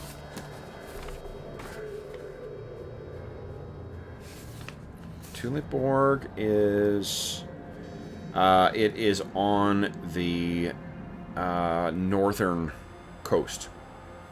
Okay. That's good to know. Yeah.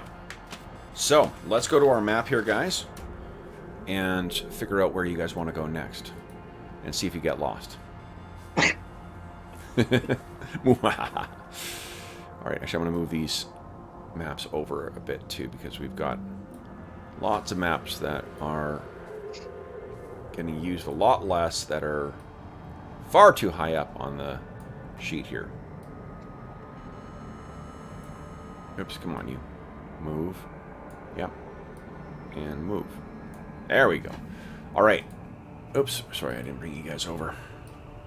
Okay, so where you find yourselves now are right here. Let me bring you over there. Boom. With our Yason Memorial Tracker token. Yeah.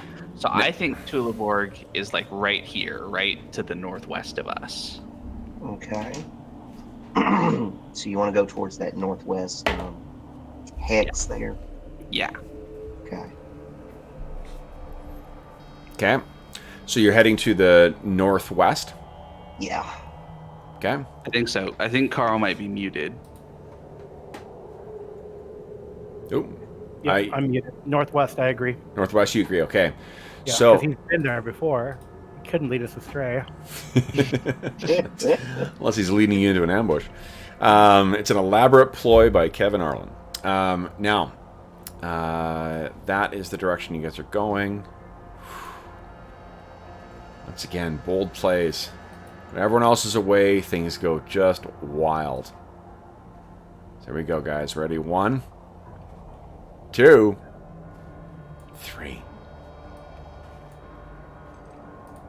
That looks like a settlement icon.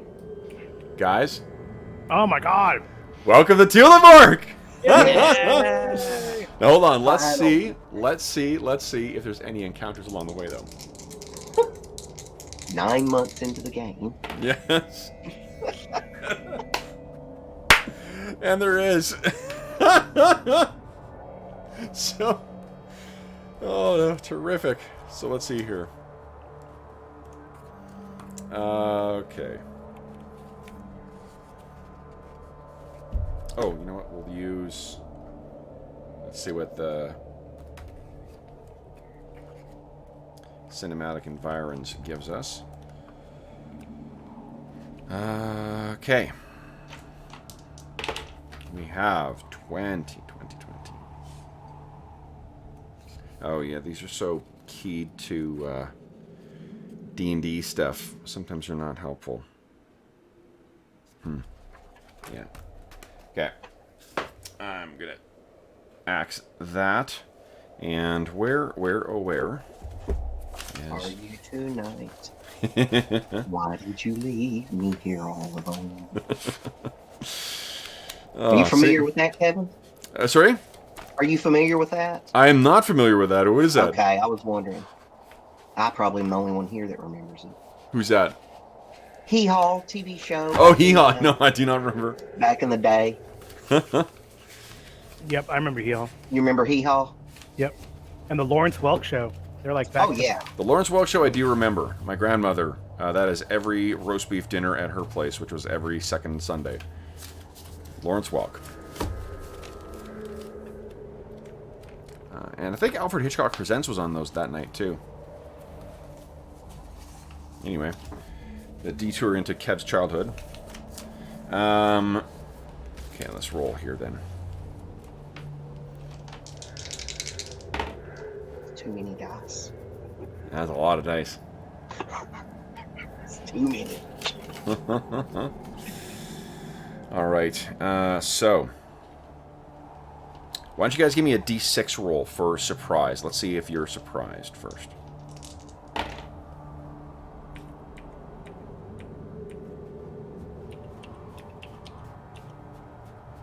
1d6. Arlen is rolling it. Oh, no. Oh, no. All right.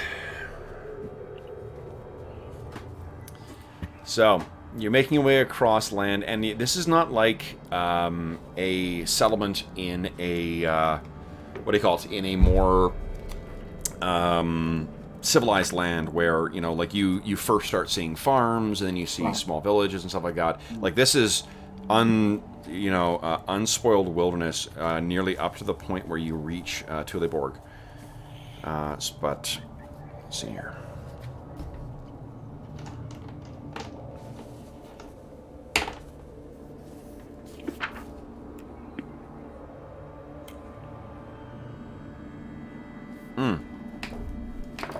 But what you see, almost too late, you see soaring overhead in the midst of this thunderstorm. And maybe your eyes are playing tricks on you. Let's see who actually saw this here. Let's put you guys in the order here. Oh, it's only Arter. So Arter, in the midst of this thunderstorm, you are convinced that you saw above you some massive winged form in the midst of this tempest go flying overhead and heading in a north, basically in the direction you're heading. And you could swear, maybe it's your eyes playing tricks on you, but you could swear someone was astride that massive beast. But in the afternoon, you guys finally make it to Thule Borg. So guys, congratulations. 17 sessions in, you finally make it to civilization. So, as you come walking up to the gates to Thule Borg, you can see that there's a couple of things that stand out. For one, the city itself... Oh, Carl, if you're talking, you're muted. It's on a ridge, I guess? It's on like a cliff? Yes, or... yeah, it is. It's on a... Are we coming up through here? Or... Yes, you are. You're coming up through the raised, the kind of raised battlements or whatever, or the rampart leading into the city. So the city has like you say, the whole thing has been built on a prominence, and it appears to be incredibly fortified and incredibly old. The walls themselves, they actually they seem pitted and beaten by age, but they still seem quite solid as well. All the towers still remain, but there's a couple things that even tower over the surrounding high walls. The walls themselves of the city are, I think, 20 feet tall, and there is a massive black, almost like obsidian column that raises over here. And that definitely, seems as if the entire structure was built out of one seamless piece of glassy stone. There is another tower, shorter, only about half as tall, over here as well. But the most impressive edifice is, of course, Thule Borg Keep, which is in very much the same design, a Norse or Northern European kind of design that sits astride the highest point of the land and provides the greatest vantage as well. As you guys make your way up the ramparts towards the gates to Thule Borg, the gates are, of course, open. Carl's not talking to us. The gates are open, and guards stop you all as you're coming in. What is your business? What is our business? Why were we coming here? Weren't we trying to deliver something? I think we were just trying to arrive. Oh, okay. Food and lodging and a good bath. I guess I don't know.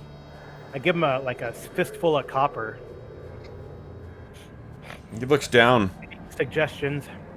He looks at you. So you're bringing coin? Yes, to spend. Oh, we probably got to pay a tax. He looks. He kind of a smile goes across his face. He says, yes, and he points you over, and you can see there's little huts that are in there. Kind of buildings. He directs you over to the taxation office, where you guys are going to have to pay 10% of whatever you're bringing back to the what's his name, Thurmond Foxbeard, the Thane. Copper. Sorry? Just give him the chest full of copper. Yeah, that's. I'm not sure that's going to cover the vast wealth you guys have accumulated over time. Man, he don't know about all that. That's why you guys are being sent over to the hut. They're going to be searching through your stuff. So you have a choice of. I think Arthur, you would have known this going in. Would you have said anything to your allies about this, or? I think I would say, guys, don't try to hide anything. They'll, sniff it out easy. I mean, I just don't have a record of like all the crap we have. That's a problem. I know I've got notes. It's all on Yason's character. Across like 4 pages. Well, and I think that George has done a pretty good job of keeping track. So I'm just reloading the page, guys. It was screwing up on me. I think George has a track of everything that you guys have got, and I think George has made, apart from today, has made every session. Yeah. Let's see here. Will, would you mind hitting just reconnect? You don't have to refresh, but just hit reconnect. I somehow lost you again. Well, I know from the stuff that I have, I count out 300 pieces of copper to give them from the 3,000 copper piece. Yeah, perfect, Will. Thanks. Okay, great. Okay, so you you count out the copper that you've got on you. Well, I mean, we'll figure out what it is in between sessions, but we'll assume you guys, unless you're you're trying to withhold, then Sneaky gets, as far as I know, we're all on the only person would be, I guess we lost her too. She disappeared. Prada, yeah. That's the only one who's like a sneak thief. Yeah. Yeah, I think everyone else seems to be on the up and up. So yeah. So then he otherwise says, "Welcome to Tula Borg." Then if he says so, there's a little bit of like a spiel he gives you as you're coming in. If you have those without coin are welcome to stay at the House of Thurmond. The house of he gestures to this big, long house over here. And I think, Arter, you're able to tell them that, the House of Thurmond, you can stay there for free, but it's, it is the rowdiest of rowdy places in here. If you're going to the House of Thurmond, basically we roll in the, the carousing table each time, as opposed to if you guys really, really live it up. You can sleep on the common, on the Tuleborg Common over here. If you have no coin, and you can also, you're also free to stay wherever you can find lodging, but one of the preferred places is, of course, the, where is it here? Dragon's Rest, owned by Nude the Survivor, the only member of the doomed crew, the Dragon's Tooth, that actually lives to tell the tale, and the man who is behind the map that you guys all use. Nude's map, who spent 10 years wandering the wastes of Tula, learning its peoples, its lands, and now coming to open a tavern. So, we can give him his map back. Well, it's a copy that you have. No, I know. Yeah. You haven't robbed him. We can get him to sign it. It's like a, limited copy, it's like a convention. Sure. Well, I mean, it said he has a soft spot for for castaways. That is part of the reason he spent so long wandering Tula. So, what are you guys thinking? What do you guys want to do with your first evening in Tuleborg? That dragon place. The Dragon's Rest. Okay. So you guys make your way over. The Dragon's Rest, I believe, is right here. Where is it? I think it's right here, like just off the square. And you do a marked version of this. So you wander your way through, and the things. Let's see what stands out. Well, as you pass to the right, there is this massive kind of wooden palisade enclosed structure that is the caravansary. That is the Ixian caravansary. for people who are setting out to elsewhere in the elsewhere in the wastes of Thule, that is a place you can go to get equipped and get your, you can also, apparently there's a barber there who is said to have, Gamal, who says said to have a great, great resource for gossip and rumors. They warn you off, obviously. Well, I mean, I think that, Arta, you've heard enough to the black tower that you see on the far side there. That is the location or the abode of the Necromancers of Ix. It's bad news, is all you've ever heard about that. Over here, the other tower is the tower for the Mages Guild of Cremarium.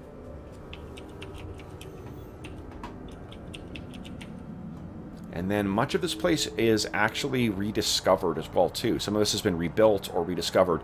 The settlement here is rebuilt on the ruins of some older settlement. The rumors you've heard, of course, were that Thane Foxbeard or Thane Thurmond came here at the direction of Rangval the Trout, his seneschal and seer. And what you've heard, Arter, is that Rangval the Trout seems to see and know more than what any man should. And the rumors are is that rather than accompanying Thurmond on his quest, the Trout brought him here. So, you also pass, you can see on the right over here, guys, there is an enormous totem pole that is set up in front of a lodge and a series of either yurts or teepees that have been set up by followers of Raven and members of the... You've heard that this place is a fairly cosmopolitan region, but yeah, you see that as well, as is, likely good, prudent, strategy. You maybe try to avoid, or at least try to avoid annoying the followers of the thief god, or the trickster god. So, if you pass by, those of you who are not incredibly religious, you may want to, at best, sort of like make a gesture to avoid calling Raven's attention. And you seem to remember that Preda was a follower of Raven too. So, you otherwise you find that the town has a very kind of boom town atmosphere. There's tons of people with a wide variety of people from all over the place. There isn't an established enough population to really to create some kind of stability. So there's lots of like jockeying for, if you bump into someone, they sort of like, what are you doing? Because they don't want to look. If you think of like prison population in a low sentence kind of area, I think here we've got it's the remand center, where if you're serving less than 2 years, you go there, and the trouble with that place is it's constantly new people, so there's never any chance of stability. That, or like Deadwood, you can picture that. That's the kind of wild frontier atmosphere you're passing through as you're making your way towards the Dragon's Rest. But as you come into the Dragon's Rest, one second here. Amar. Yes. As you're walking along, trying to take in all of this stuff, you pass one figure who seems to be. You catch his eye for a second, and he seems to be staring quite intently at you. And you realize that he's wearing the same kind of, or at least a very similar cloak to your own, with an identical clasp. And he kind of looks at you and studies your face and looks down, and then looks away, and then is kind of lost in the crowd. But you make your way over to the Dragon's Rest. And the Dragon's Rest is a 2-story building. It has a massive, sprawling, open kind of main dining room that's set up into two, or kind of like drinking area, set up into 2 different levels. So there's 2 raised levels on the side. There's the big kind of common area with a bar set up in the center. And then there are stairs leading up from both sides that will lead you to the back of the Dragon's Rest, where there are rooms to stay, and there's also larger common rooms that are used on the at the back of the first floor. So you guys walk into this big, boisterous room, and the Dragon's Rest seems to be constantly active, constantly full of patrons. So this seems a marked contrast to the weeks of isolation that you guys have been experiencing for the last little while. What's going through your, particularly Amar and Iphigenia? Archer, this is less of a traumatic thing for you, but Amar and Iphigenia, what's going through your mind? Oh, you're muted, Carl. There's a lot of people here, so I kind of try not to interact with them. I just kind of want to get back to being alone, but maybe in a room with a bath. It's been a while. Okay. So I try to avoid people and avoid their eye contact as best that I can. Okay. You probably have one or two would-be, drunken suitors come up to you when you get into the bar as well, too. Do you choose to just ignore them? Do you want to shut one down as a lesson to the others? What do you think? I think I would probably remove my wolf helm and point at my scars and say, "You got the wrong person, buddy. Step off." Okay. 'Cause I have half of my face is burnt. Right. Oh yeah, right. Okay, so they gotta. Oh, yeah. As he kind of staggers away, one of his buddies kind of nudges him. He's like, "You always gotta check the head. Come on." Now hold on. Let me. This is the wrong music here. You can drink them pretty, but you can't drink them thin. Let's see. That's a fair. That ain't right. This is the sound of you guys passing through here.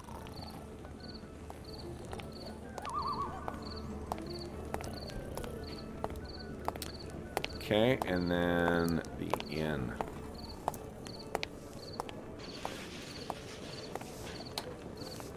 So what about Amar? What is going through his head? Amar's fine with the people. That doesn't really bother him that much. Yeah. Seeing the different, maybe, I guess, accoutrements, and even the different, skin colors and hair colors, that's a little bit different. So he's kind of taken all that in. Yeah.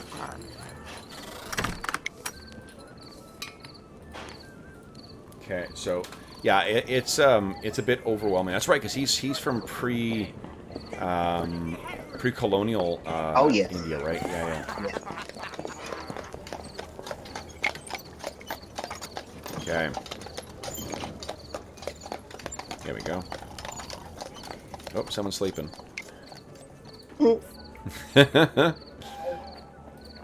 Walking into the tavern. Here we go.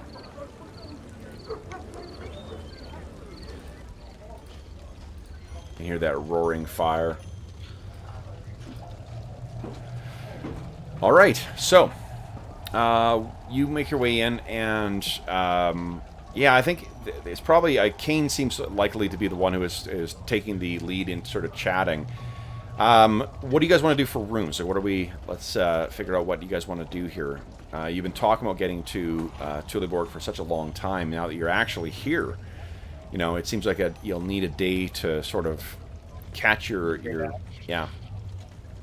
I mean, if I offer to share a room with Reagan, she's cool with that. Yeah, I think she'll be fine with that probably.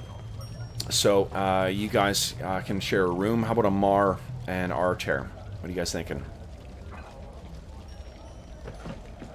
What's the rooming situation like? Like, are there single rooms, and then there's like a single common... rooms, which are more expensive, and then there's the common room that you can just sleep with. It's it's a giant open area where you just throw a kind of a cot down and then you sleep there.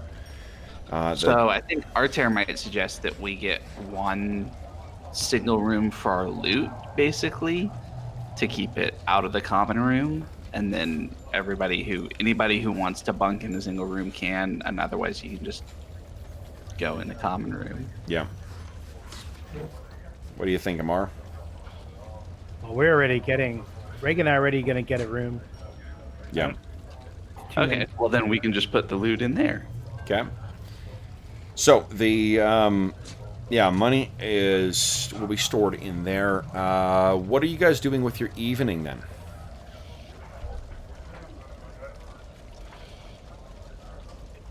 Is there a possibility to get a bath? Or Yep, absolutely. Yep. Yeah. It'll cost you, but yeah. Yeah, that's fine. So that's what Iphigenia is doing. What about Amar? Actually, a bath sounds good. Okay. And Arter, what is his evening going to be spent doing? I think drinking. Okay. Let's see here. Yeah, he was captive by lion men, and then sold into captivity. Yep. Or slavery. So why don't you give me a death save versus poison, please? Save versus a death save. Ooh, not so good. Oh. Okay. So. Give me a D... 30 roll, please. 16. 16, okay. All right. So, you know, with your coin purse now flush with a share of the loot that was found there,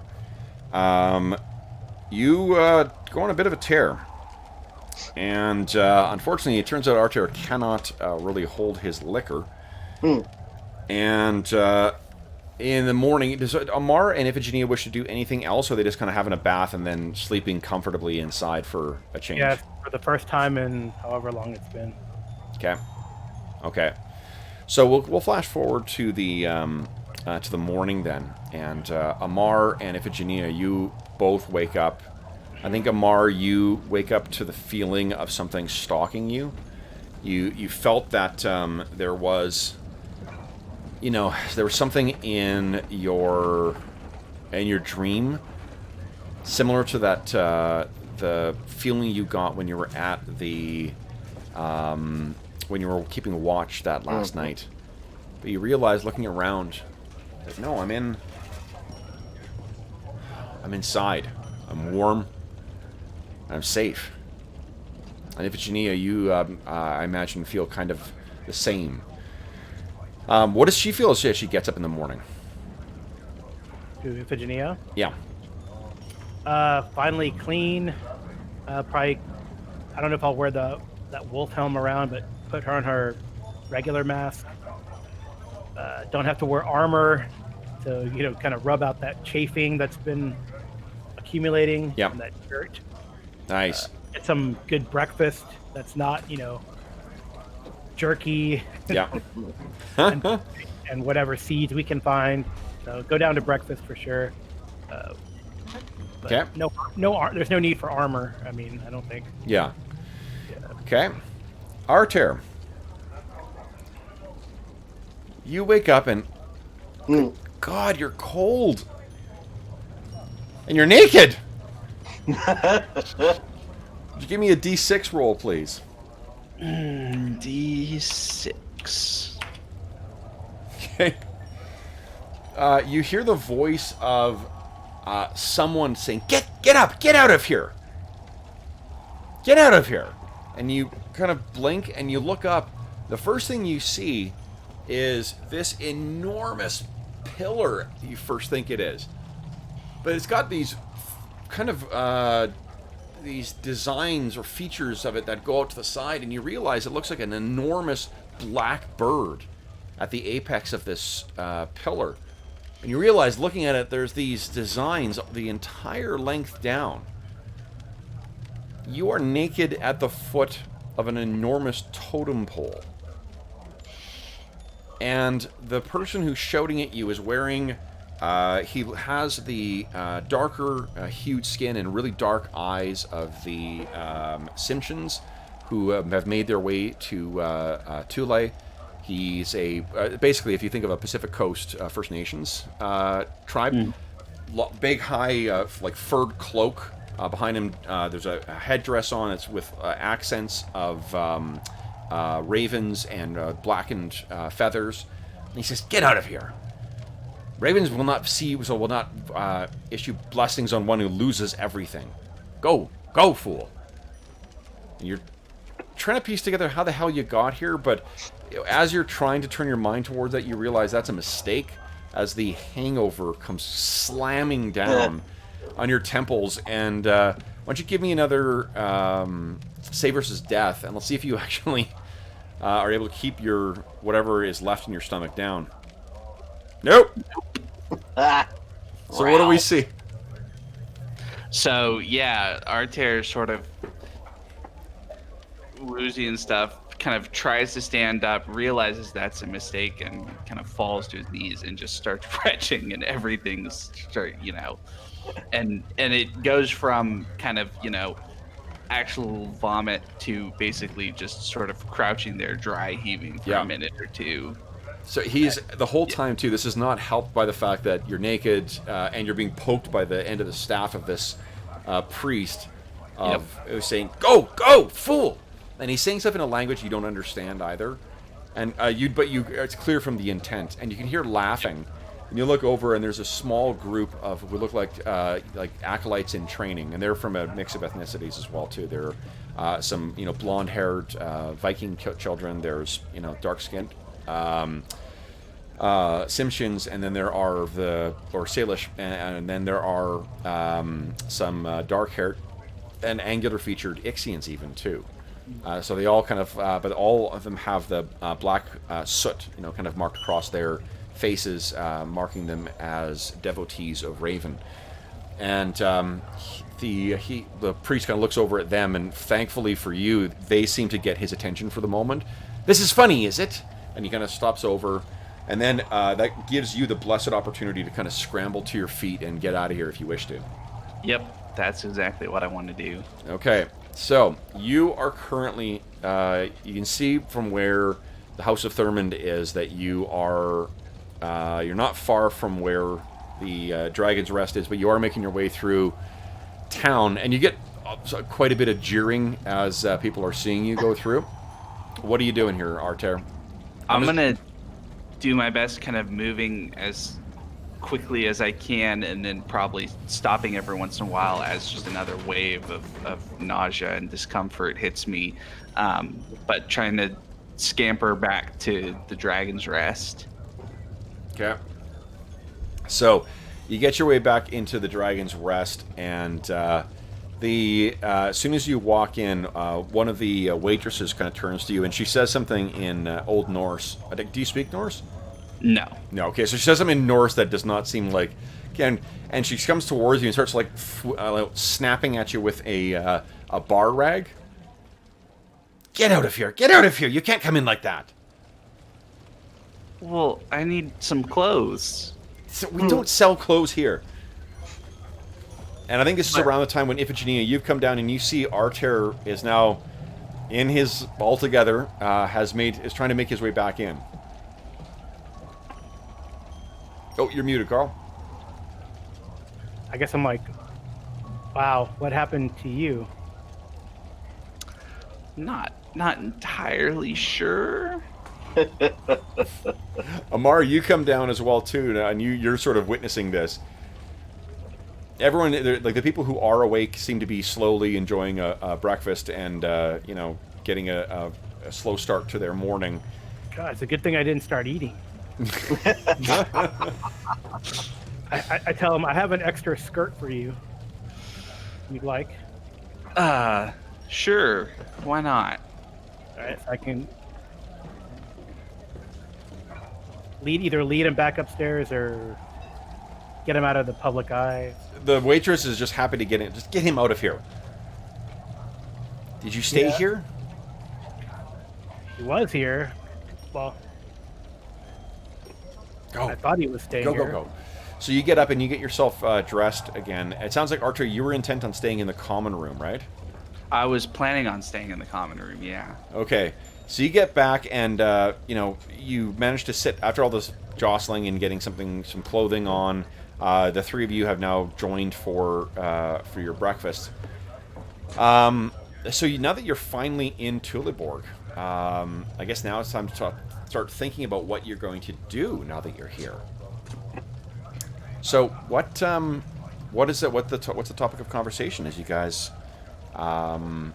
sit around and enjoy your repast and try and piece together your previous evening? Yeah. Are there things that we haven't figured out what they are? Or, Oh yeah. There's some unidentified magic items. There's also a fair bit of wealth in the form of things like gems and that sort of thing that we'd need to go to a money changer and turn into gold. Yeah. Okay. Or you don't necessarily have to, because gems are easier to transport.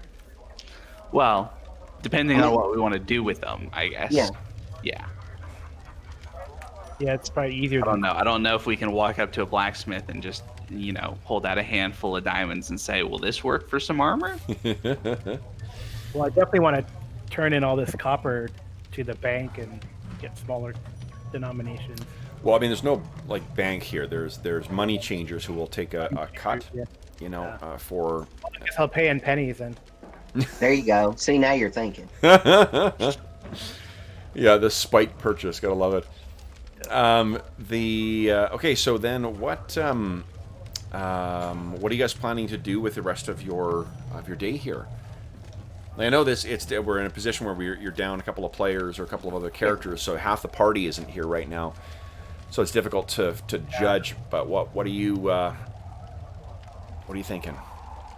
What do your characters personally want to pursue? I guess is one thing, and things you could do, to as a refresher. Where is it here? Things you can do in Tuleborg include you could seek out one of the countless tombs and barrows that litter the wild lands of Tula. You could hire on with prospectors looking for veins of gold, iron, and silver. You could work as a caravan guard, protecting the route between Jernheim and Tuleborg. You can hunt the varied beasts of Thule for the butchers, leather workers, and fletchers of Tuleborg. You can travel to make contact with one of the wild factions from outside of Tuleborg, like the Frostwood Circle, the Mist Hunters, the Ranging Prides, which you've already met, and the Coven.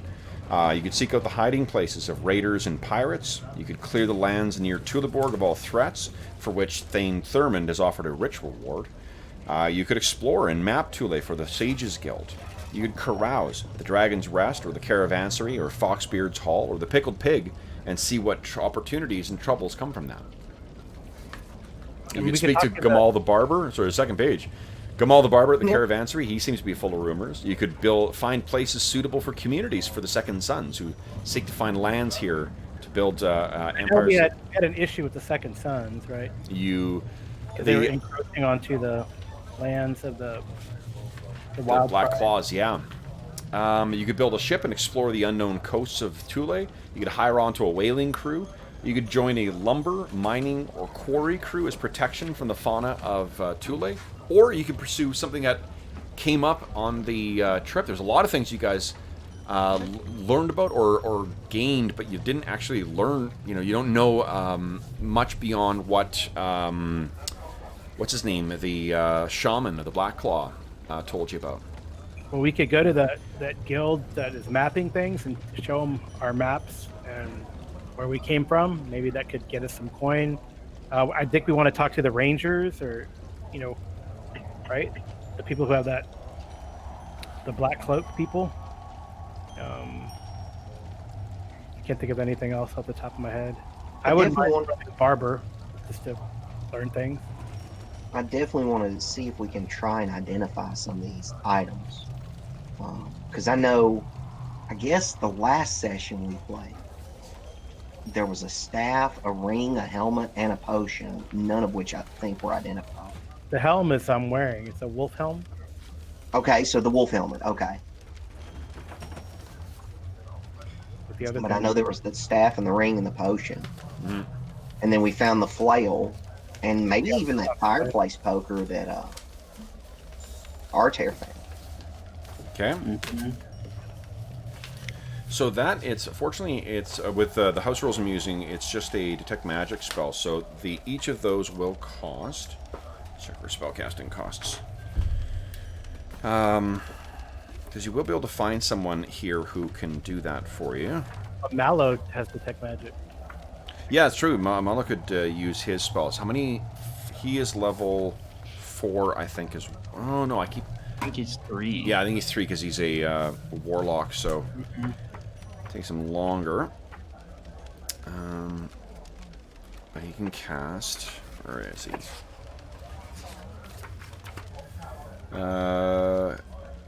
He can cast 1 first level spell a day.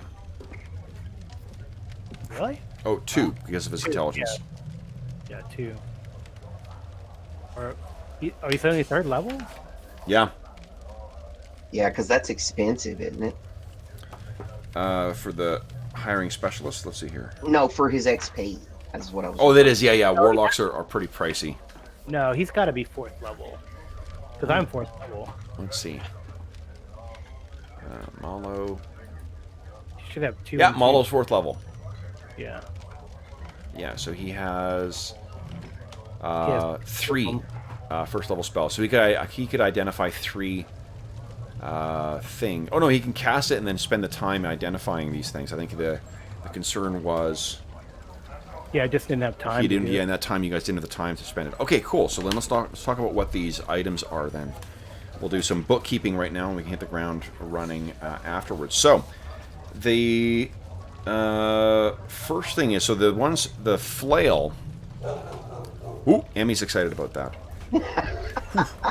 He loves it. Let's see. Oh, I guess I need to find a weaponsmith and get a new bastard sword. That's for sure. Yeah, I mean, if you want it to be pristine, then definitely, because this one is a little damaged now. Okay, so the first one is a footman's flail plus 3. Wow. Okay. Yeah. The poker. Oh shoot! I just. Oh, I know where it is. There you go. Once again, I gotta thank my folks for my awesome Encyclopedia Magica I got for my birthday. So where is it here? Oh, hold on. I use this to generate all your magic items because there's so many wacko things in here. Oop. That's going to scratch the floor.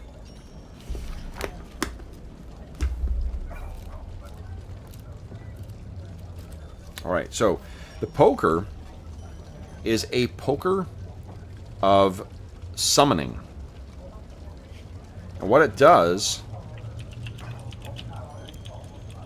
is, so if you use it at a tended fire, on command, it summons a 12 hit dice fire elemental Oh, good night. that obeys the summoner for as long as the poker is held with both hands.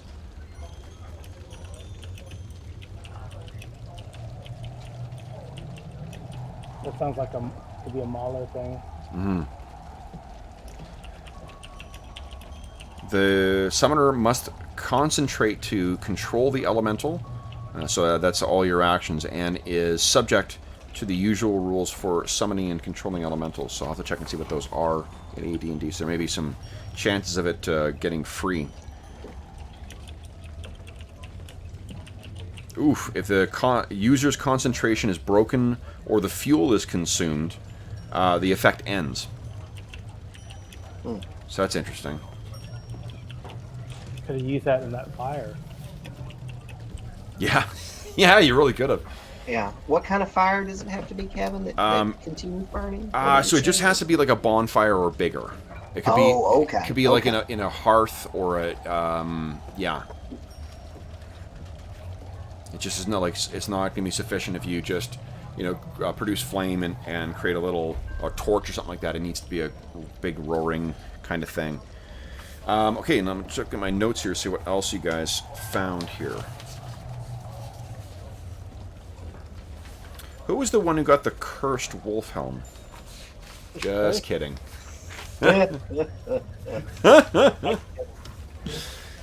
Oh, so good. All right. I don't know. You're the one who dragged that flail out of the fire. If you want to keep it, Arthur. Yeah, If that's all right, I think that Yeah. would be good. because you're a fighter, right? I am a fighter. Yeah. You want to keep that flail? Yes, The cursed flail? We, exactly. we get to keep everything. Yeah. None of the other people are here. Yeah. Okay, where is it here? So I'm trying to think what else you guys... Oh, yeah, right. This is all stuff that was looted from... There's the radium pistol, right? Yeah, I that's, got that already. Okay. There was another ranger cloak. Which Oh, yeah, I there was a think- ring that you guys identified, I think, right? The ring of We fire did? resistance. Okay. And there was a potion of super speed.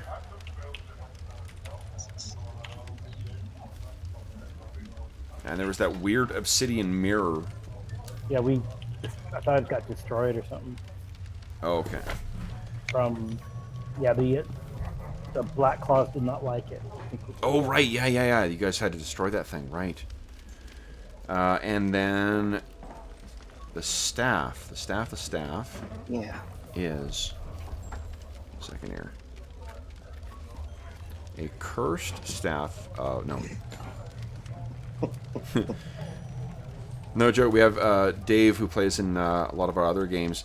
He's had the misfortune to twice curse his same character and then also curse another character. Yeah. Stop grabbing shit out of the tombs without asking. Okay. Here we go. Sorry, the intuitive way, or the ways that people set up these their magic items and different things, is always different. Okay, so what the staff is a staff of curing, usable by clerics and their subclasses, including monks. It's loaded with curative spells, though it can only be used by one person per day. It has a total of... Let's see here. Amar, why don't you give me a D20 roll, please? Okay.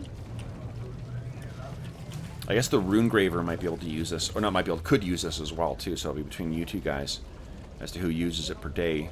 16, nice. So this thing has 56 charges, and it's loaded with curative spells, and it's on page 441 of the Ash Core Rulebook. Oh, okay. Yeah, I but didn't it's... know if you were still in your other encyclopedia or not. No, this is an older... This is before I had these things. This is actually from the loot.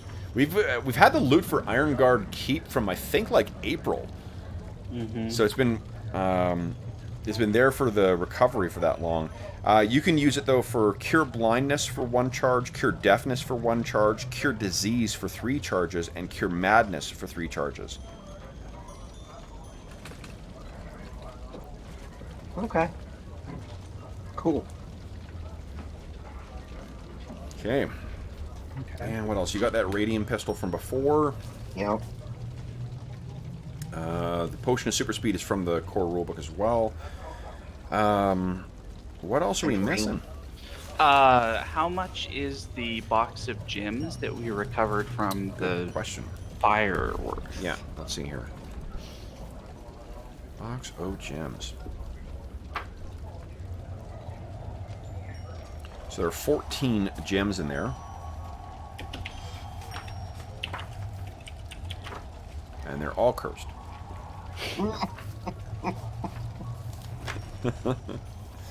They're all actually ion stones. Yeah, they're all actually like carnivorous insects. Ah! Yeah, now we're back to the mummy. Yes. Okay, let's see here. I'm just going to give them 2 types of gems in here. Let's see. The first type are malachites. And that makes up, let's see here, 5 of them are malachites.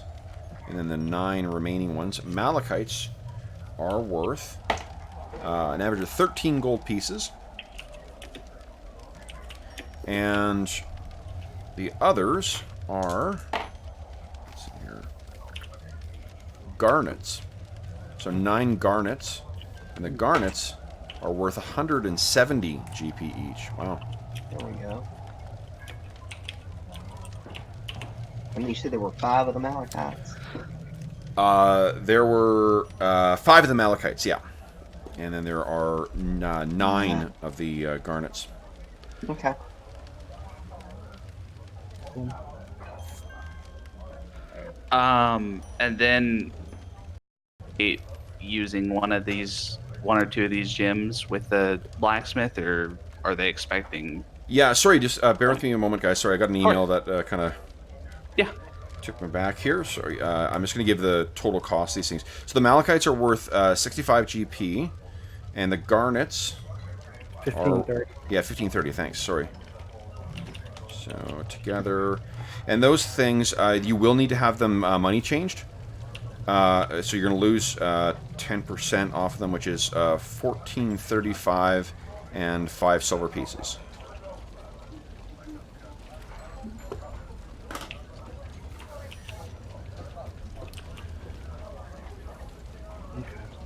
Okay, that's a lot of gold, holy shit. Your DM is incredibly fucking generous. Should have killed you with that thing. God dang. You almost did. Do we heal from last night's rest? From last... You do? Yes, absolutely. Okay. So yeah, I'm gonna go ahead and make mine. Yeah, me too. Okay. Alright, good. Oh, good one.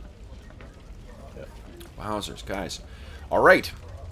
So, why don't we do this, guys? It's a little early, but rather than diving into something else, and rather than me ending... What's that? So that, like the list of things in Tula Borg, that's a link somewhere? That's one of the earliest emails I sent you. Okay. Yeah, I'll send it to you again. And then we'll talk about... I think, well, let's talk in Discord about what you guys want to do, because if that'll give an idea of what I need to prep for it, because this is, it's not going to be you just wandering. I'm hoping that you guys will have some clear plans. Yeah. Yeah, I know we had, like, there's the Second Sons were an issue. Yeah. For example, I mean, since Iphigenia's a necromancer, she wouldn't mind visiting the Ixians. Yeah. Was that disc you guys found as well, too, right? Disc, right? That disc. Yeah. So let's get the XP. So, your allies will get the share of the treasure. XP for today, though.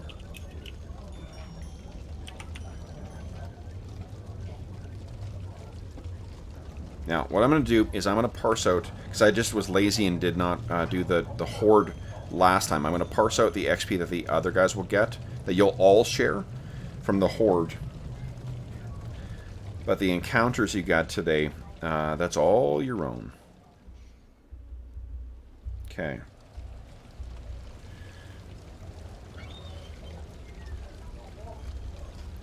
Five, 7, okay. And then you guys for today. I was really...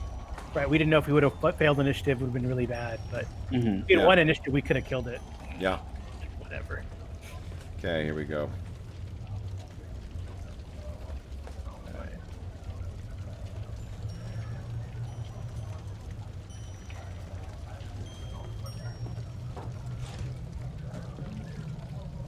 Oh, by the way, like our share of the treasure from these guys today is 249. Well, after taxes, 249 gold pieces. Is that after the money changing from the... Yeah, after money. So basically, after the money changing, I added it up and divided by 6. Nice. Okay. 249. So here we are, guys. For those who were not here today, but were there when the ghouls were defeated, so all those, the entire party will get, and you guys don't count this. I'm going to give you the total with everything in. Okay. They get 567. That's after the plus 10% bonus. You guys get 1,483 XP for today.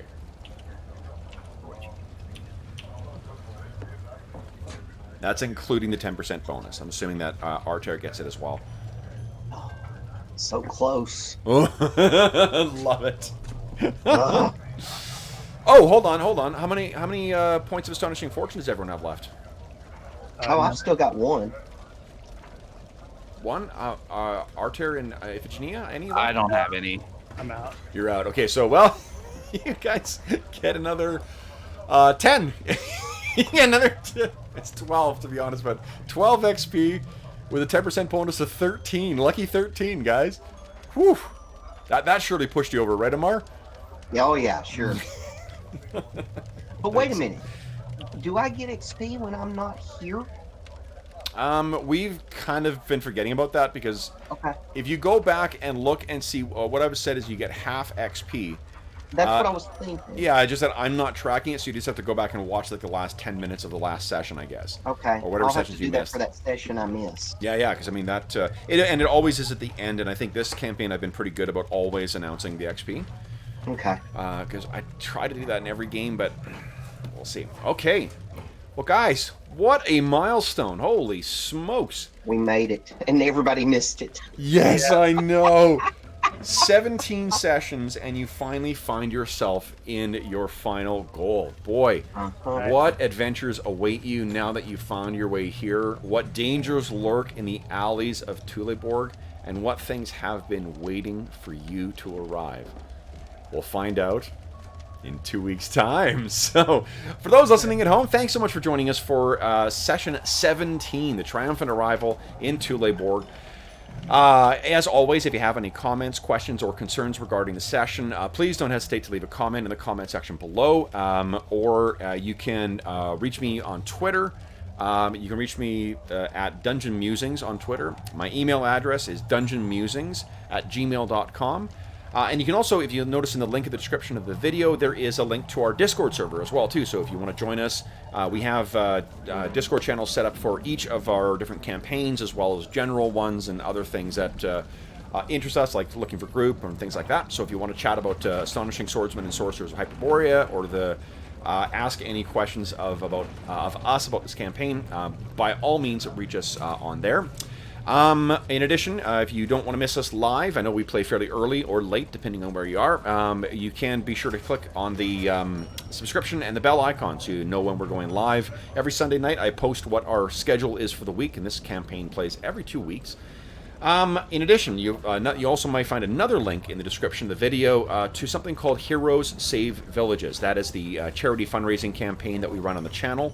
We don't monetize the channel in any way. We don't run ads. We don't run a Patreon. If you are inclined to toss some valuable gems in the direction of the channel, I'd ask that you consider clicking through and learning more about the Heroes Save Villages initiative, which is a charity campaign that benefits the SOS Children's Villages International Charity. It's a really terrific charity, active in over 130 countries, that benefits over 80,000 orphan and abandoned children who would otherwise not have an opportunity to have a stable and supportive environment where they can actually enjoy a childhood.